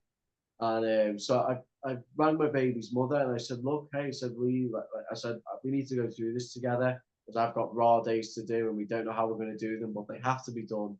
Otherwise, I'm back in front of the judge and I go in the slammer." So we went over it. It took us a good hour at least, probably like more, maybe nearly 2 hours. And there were a lot of times that like we went over, we were reading them off one by one. So like living a superficial charm. I explained to her how it's graded and all of that. And she went, "Oh yeah," she went 2 out of 2. The grandiose sense of self-worth, the 2 out of 2, and all of this. But there were a lot of traits where I said, I'd read them out. Like I said, "Oh, lack of realistic long-term goals." I said, "Oh, that's a 0. We can put a 0 for that." And she'd always interject in me like, "No, no, no." She said, "Well, what about like this and this and this and this?" And I'm like, "But these are all behavioral examples that I've just forgotten about." And I'm like, "Oh yeah, like I did do that, or I do that sometimes now, but maybe not as often." So the final score we came up was 32 out of 40, which does correlate with like my LSRP test results and other stuff. So it matches out. And I brought my PCLR score to my probation officer after 6 months of us knowing each other, or 4 months, about 5 months knowing each other, if I remember right. And he looked at it and he read it and he said, "This is exactly how I would score you if we were in a prison setting." So I'm pretty confident in the score just because of his opinion and You know, he's got like degrees up the wazoo, you know, in criminology and psychology. So he's just the right guy to ask on that sort of thing. So we did that, and he picked my brain as a case study, but I think he was very aware that I'm also picking at his in a way. And but yeah, it made probation interesting, telling them that I had ASPD, Yeah. far more interesting than just like 5 minutes of, oh, how you been? Been fine. Are you staying out of trouble? Yeah. All right. When you're free for your next appointment? All right. See you then. There's your paper. Ta-ra. And then we do it again in a month's time. It was intellectually stimulating, but it was just like that every week. Like, I've got to go. Imagine having to go to, I mean, people do, but like, just imagine that every single week, and you've got to do it, otherwise you go to jail. That's the main gripe. But it's done. Excuse me. It's finished now, and he's an all right guy. We ended up getting on really well after about a month or two, I'd say. It became a bit less of a me versus you kind of a thing. And I mean, looking back, he more or less made it like he wanted to learn from me. The guy played into my ego, like, fair play to him. I would if I was in his shoes, because it works, especially with a narcissistic personality disorder as well. You know, that's the golden ticket to the chocolate factory right there. But it was interesting, you know. Like, I'm going. The thing is that the only thing is though is that in work, because we have like a changing rooms, we have to wear uniform and that, and it's like I've got to be careful, because it's like I'll have my appointments, and I've got to bring like my mental health files with all my, you know, records in, and like my DSM-5, and it's like I've got them in my bag, and it's like as I've got my bag open and I'm getting changed, I'm like very wary, like I've got to make sure my bag stays shut, but I've got to be able to like sort my stuff. Yeah, I don't want anyone looking in my bag and being like, "Oh, what's that say there?" And you know, blow my whole cover, and maybe even lose my job. But yeah, so it's been fun. That's what it's been like to be me. I'm always leading a double life essentially. Like, I've been doing these podcasts we first spoke 11 months ago, you know, so nearly a year, and the whole time I've had a criminal case going on. No one's known about it. Like, you know what I mean? There's always my dad did say to me once, "You've always got something going on. There's always like something like behind the scenes." And at the moment, it's this more or less that's taken that place. But the only conditions that I have now for my probationary sentence, and I've got a letter and I've like blue tacked it to my wardrobe, because every time I get a new probation appointment, I just take down the old one, put up the new one on a little dot of blue tack, and I've got to let them know of any. I've got to let them know if I change my name, which, like, I love my name. Like, I'm named after like the original narcissist of literature, which is like, you know, the irony is untold. Um, and I've got to also let them know of any online aliases as well. So I was like, well, that's interesting. Like that's never been a thing before. And he knows. I've said to him, well, you know, I do these podcasts, and I've told him about you as well. And he's like, oh, that's good. You know, keep doing them. And he said once he gets rid of me, he might actually start to watch these. So for all we know, Matthew could be watching right now. And it's like, I think that's a good thought, because I do like the guy very much. Wish him well. And so yeah, I've got to let them know of a change of name, any online aliases. I've got to ask permission if I want to change address, which I don't want to do. I mean, I don't have any plans on doing at the moment. I've also got to let them know if I change my mobile number as well, which again, I don't plan on doing. You know, I've had the same number for years. I plan on keeping it that way. So as long as everything's hunky dory, I don't have to think about them ever again, really. But January 28th next year is going to be like, that's going to be I don't celebrate my birthday, but I'll celebrate that like it's my birthday. But one thing I've recognized in all this is that I've spent half of my child's life on court ordered probation. for half of the time he's been out of the womb, I've been under the thumb of the law. And my baby's mother, I told this to his mother, and she said, yeah, you have. And she said, you say this like it's like it's some sort of like fact, like a trivial fact. She said, you need to like just take it seriously and just stop misbehaving. But it just feels trivial to me. It was fun. It honestly, I mean, despite the nuisance it's been on me, I'll look back on it as a fond memory. Hmm. From everything. And it's been very fun. So, I really thoughts? like that word trivial. I think it explains the way. I mean, you used it to describe the way you feel, but I feel like it describes the way I feel about a lot of things, including my birthday, which I don't celebrate my birthday either. Like there's Yeah, so many things that are just trivial, and it's such a good word because it's not that they don't exist. It's not that like you're still tacking the little letters or whatever to your wardrobe. It's not like yeah, it's totally off your radar, but it's more like just kind of remembering, I don't know, to like go to the dentist or something. That's the level of stress yeah. or I or forget. interest. When it comes to my birthday, like I'm coming up to 24 now, and it won't be until like 3 or 4 months after that that I'll start saying I'm 24. I'll still say that I'm 23. Because it doesn't.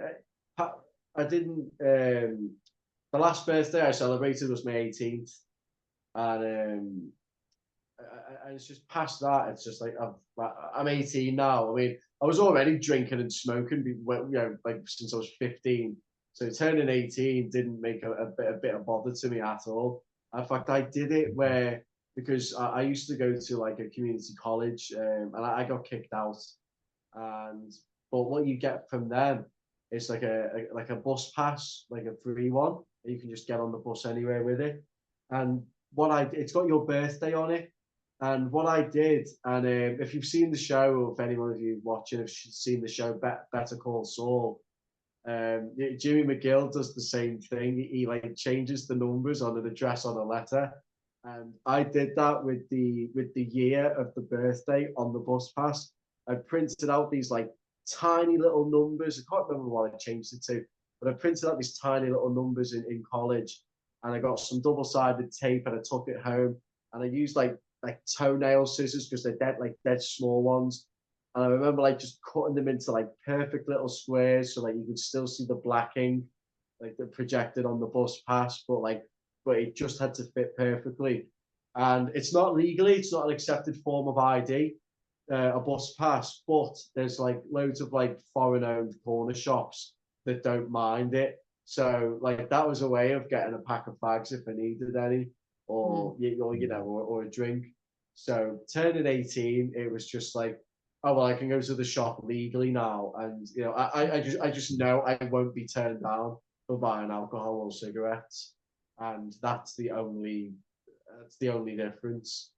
But, now it's weird because it's said that a lot of narcissists make a big deal of their birthday, which like that makes perfect sense because it's a whole day dedicated to them. But I'm like, well, why does it have to just be one day? Why can't every day kind of be like that? But yeah, no, the birthday doesn't matter. But January 28th, I will be. I'll be celebrating absolutely. I might just go out for a bit on my own and just see what happens. I mean, you know what I mean? Just go to a pub and talk to people. Because I like doing that sometimes just to get out a bit. And it's interesting. I got told by a guy in a pub a few months ago. I was wearing not this, but do you know a bolo? Yeah. I was wearing I've got like a black bolo with like a silver outline to it, like it's in a silver frame almost, but I call it a frame. It's the same bolo that if you've seen Pulp Fiction, John Mm. Travolta, it's like Yeah. with the silver tips and the black cord.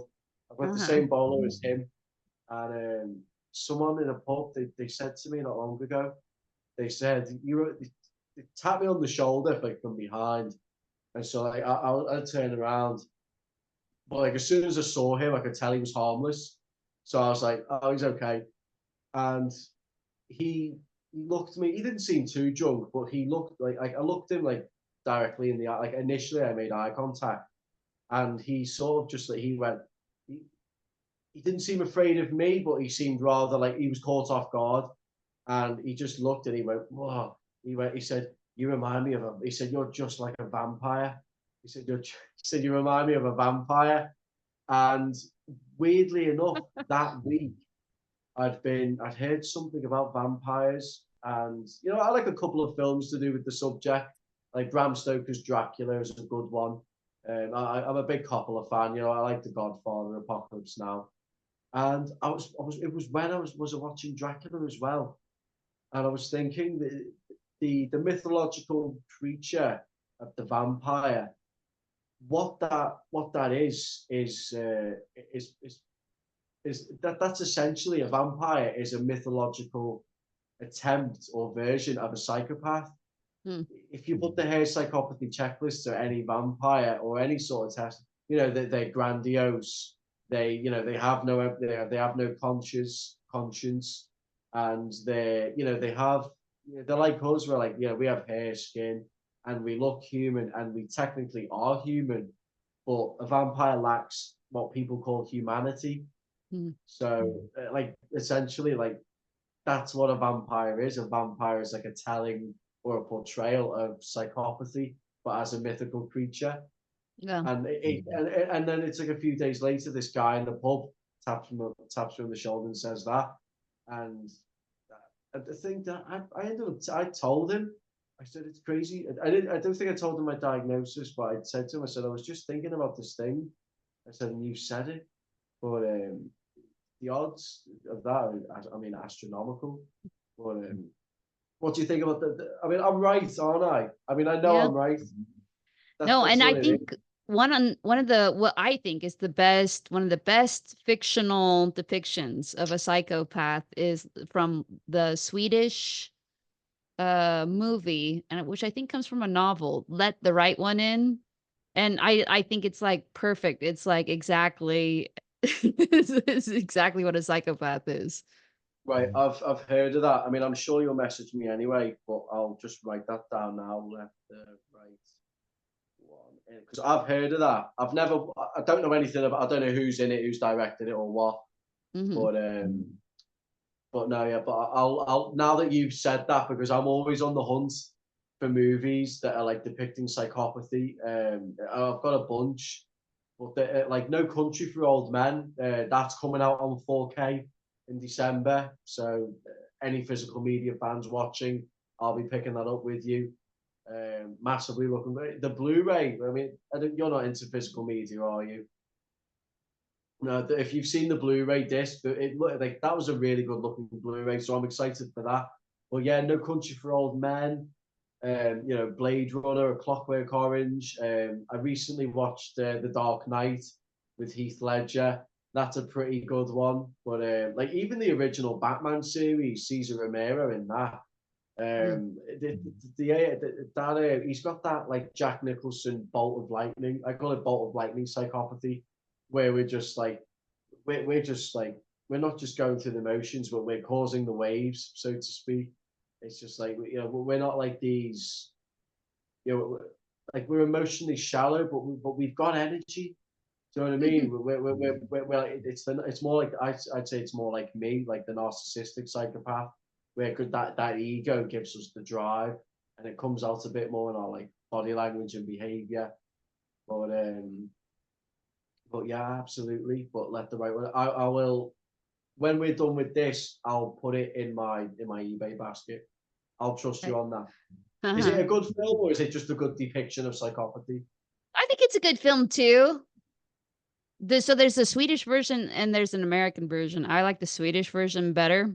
I think it's darker. Well, yeah. Is it originally in Swedish? Uh-huh. Yeah, I'll Subtitle. get the Swedish one then. I'm not a fan of I don't like dubbing or like it should be watched as intended. Like Yeah. have you ever seen There's a French film. It's one of my favorites of all time called Irreversible by Mm-mm. Gaspar Noé. I That's will a look this really up. yeah. A lot of people can't even like sit through that because there's like loads of camera and noise tricks that are Mm. used, kind of like things like vertigo and all this other stuff. It's yeah, and the content of it, it's like really violent and graphic. There's not really much to do with psychopathy in it at all. But it's like if there's a film that's Swedish or a film that's French, or like not long ago I watched the original first Dracula film from like 1935, and I watched the Spanish version, not the English, because I wanted to see Mm. the original piece of art in its original form as intended. And I'm not a fan of censorship either in anything. I don't like censorship. It's like you're telling me what I can and can't look at, whilst you're presenting me with something you want me to look at. It's like they don't censor it. Yeah, I want to be like uncut or unadulterated. Well, we've been like talking now for hours. Hours? How long have we? Yeah, What's the time? yeah, Goodness almost. gracious! We've Yeah, been we have talking been. almost 3 hours, and then recording, like a little over two or whatever. But do you want to press pause on this conversation, and we'll chat again in a couple months? Yeah, we've got one kind of sorted, don't we? I For think so. Yeah, we're trying to get it worked out. Yeah, depending on yeah, scheduling. it won't just be. We've got a special guest who's trying to join us. We won't drop any hints. And Yeah. but yeah, we're getting that worked out. But yeah, I'll have had my first session of therapy, but by that date we've got planned because it's after the 18th. Um, I might also have a response because I've applied for personal independent payment support from the government, and I mean I really like because you only get one shot with it, I think. So I like Really? put like a copy of my diagnosis in, and I put a supporting note from my local pastor at the church I attend, as well from I think my baby's mum put one in as well. So I still haven't. It takes months to get a response. So maybe I probably won't have a response by then. It might be towards the end of the year or even next year if I'm unlucky. But I'm just hoping that if I get that, I'll use that to pay for therapy. So Nice. yeah, that's what that's for. Fingers crossed. Yeah, I'll have had first therapy again. Like I'm off probation now. It's easier to plan these things. It's easier to plan anything, to be honest. Because I've always Mhm. got to make sure I go to my probation, but I don't have to do that anymore. And but yeah, so it's been it has, we were talking about the legal system, how I've navigated it personally, and what I haven't realized also is like I've been talking about how my ASPD has navigated me through it, and Mhm. the sort of, I mean, maybe thinking back on it, I'd say the arrogance shows, but in the moment, I'm never arrogant. So I might be being like that right now, but I don't see it. But we talk No, about all I sorts. have really enjoyed.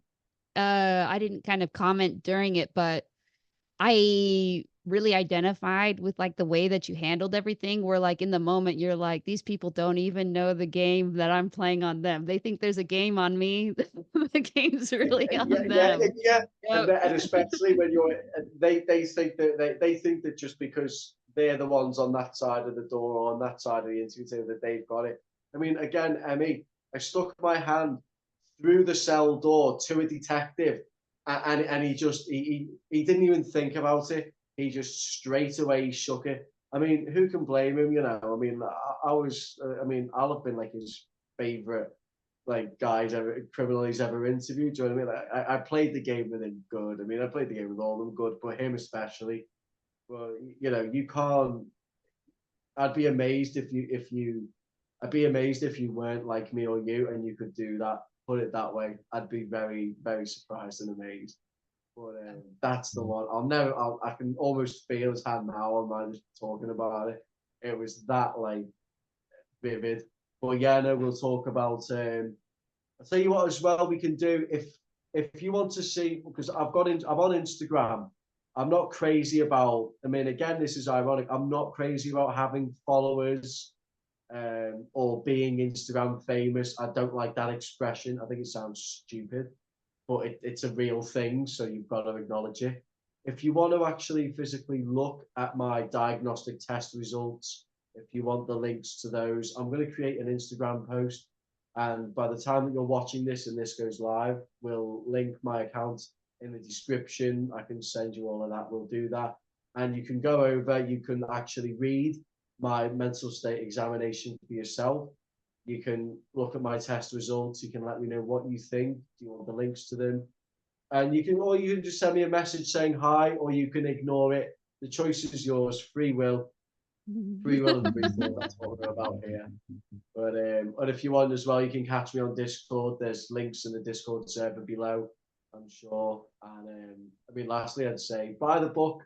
Buy the book. I need to. Last thing I'll say before I go, I annotate books as I read them, but I'll only do it in black ink.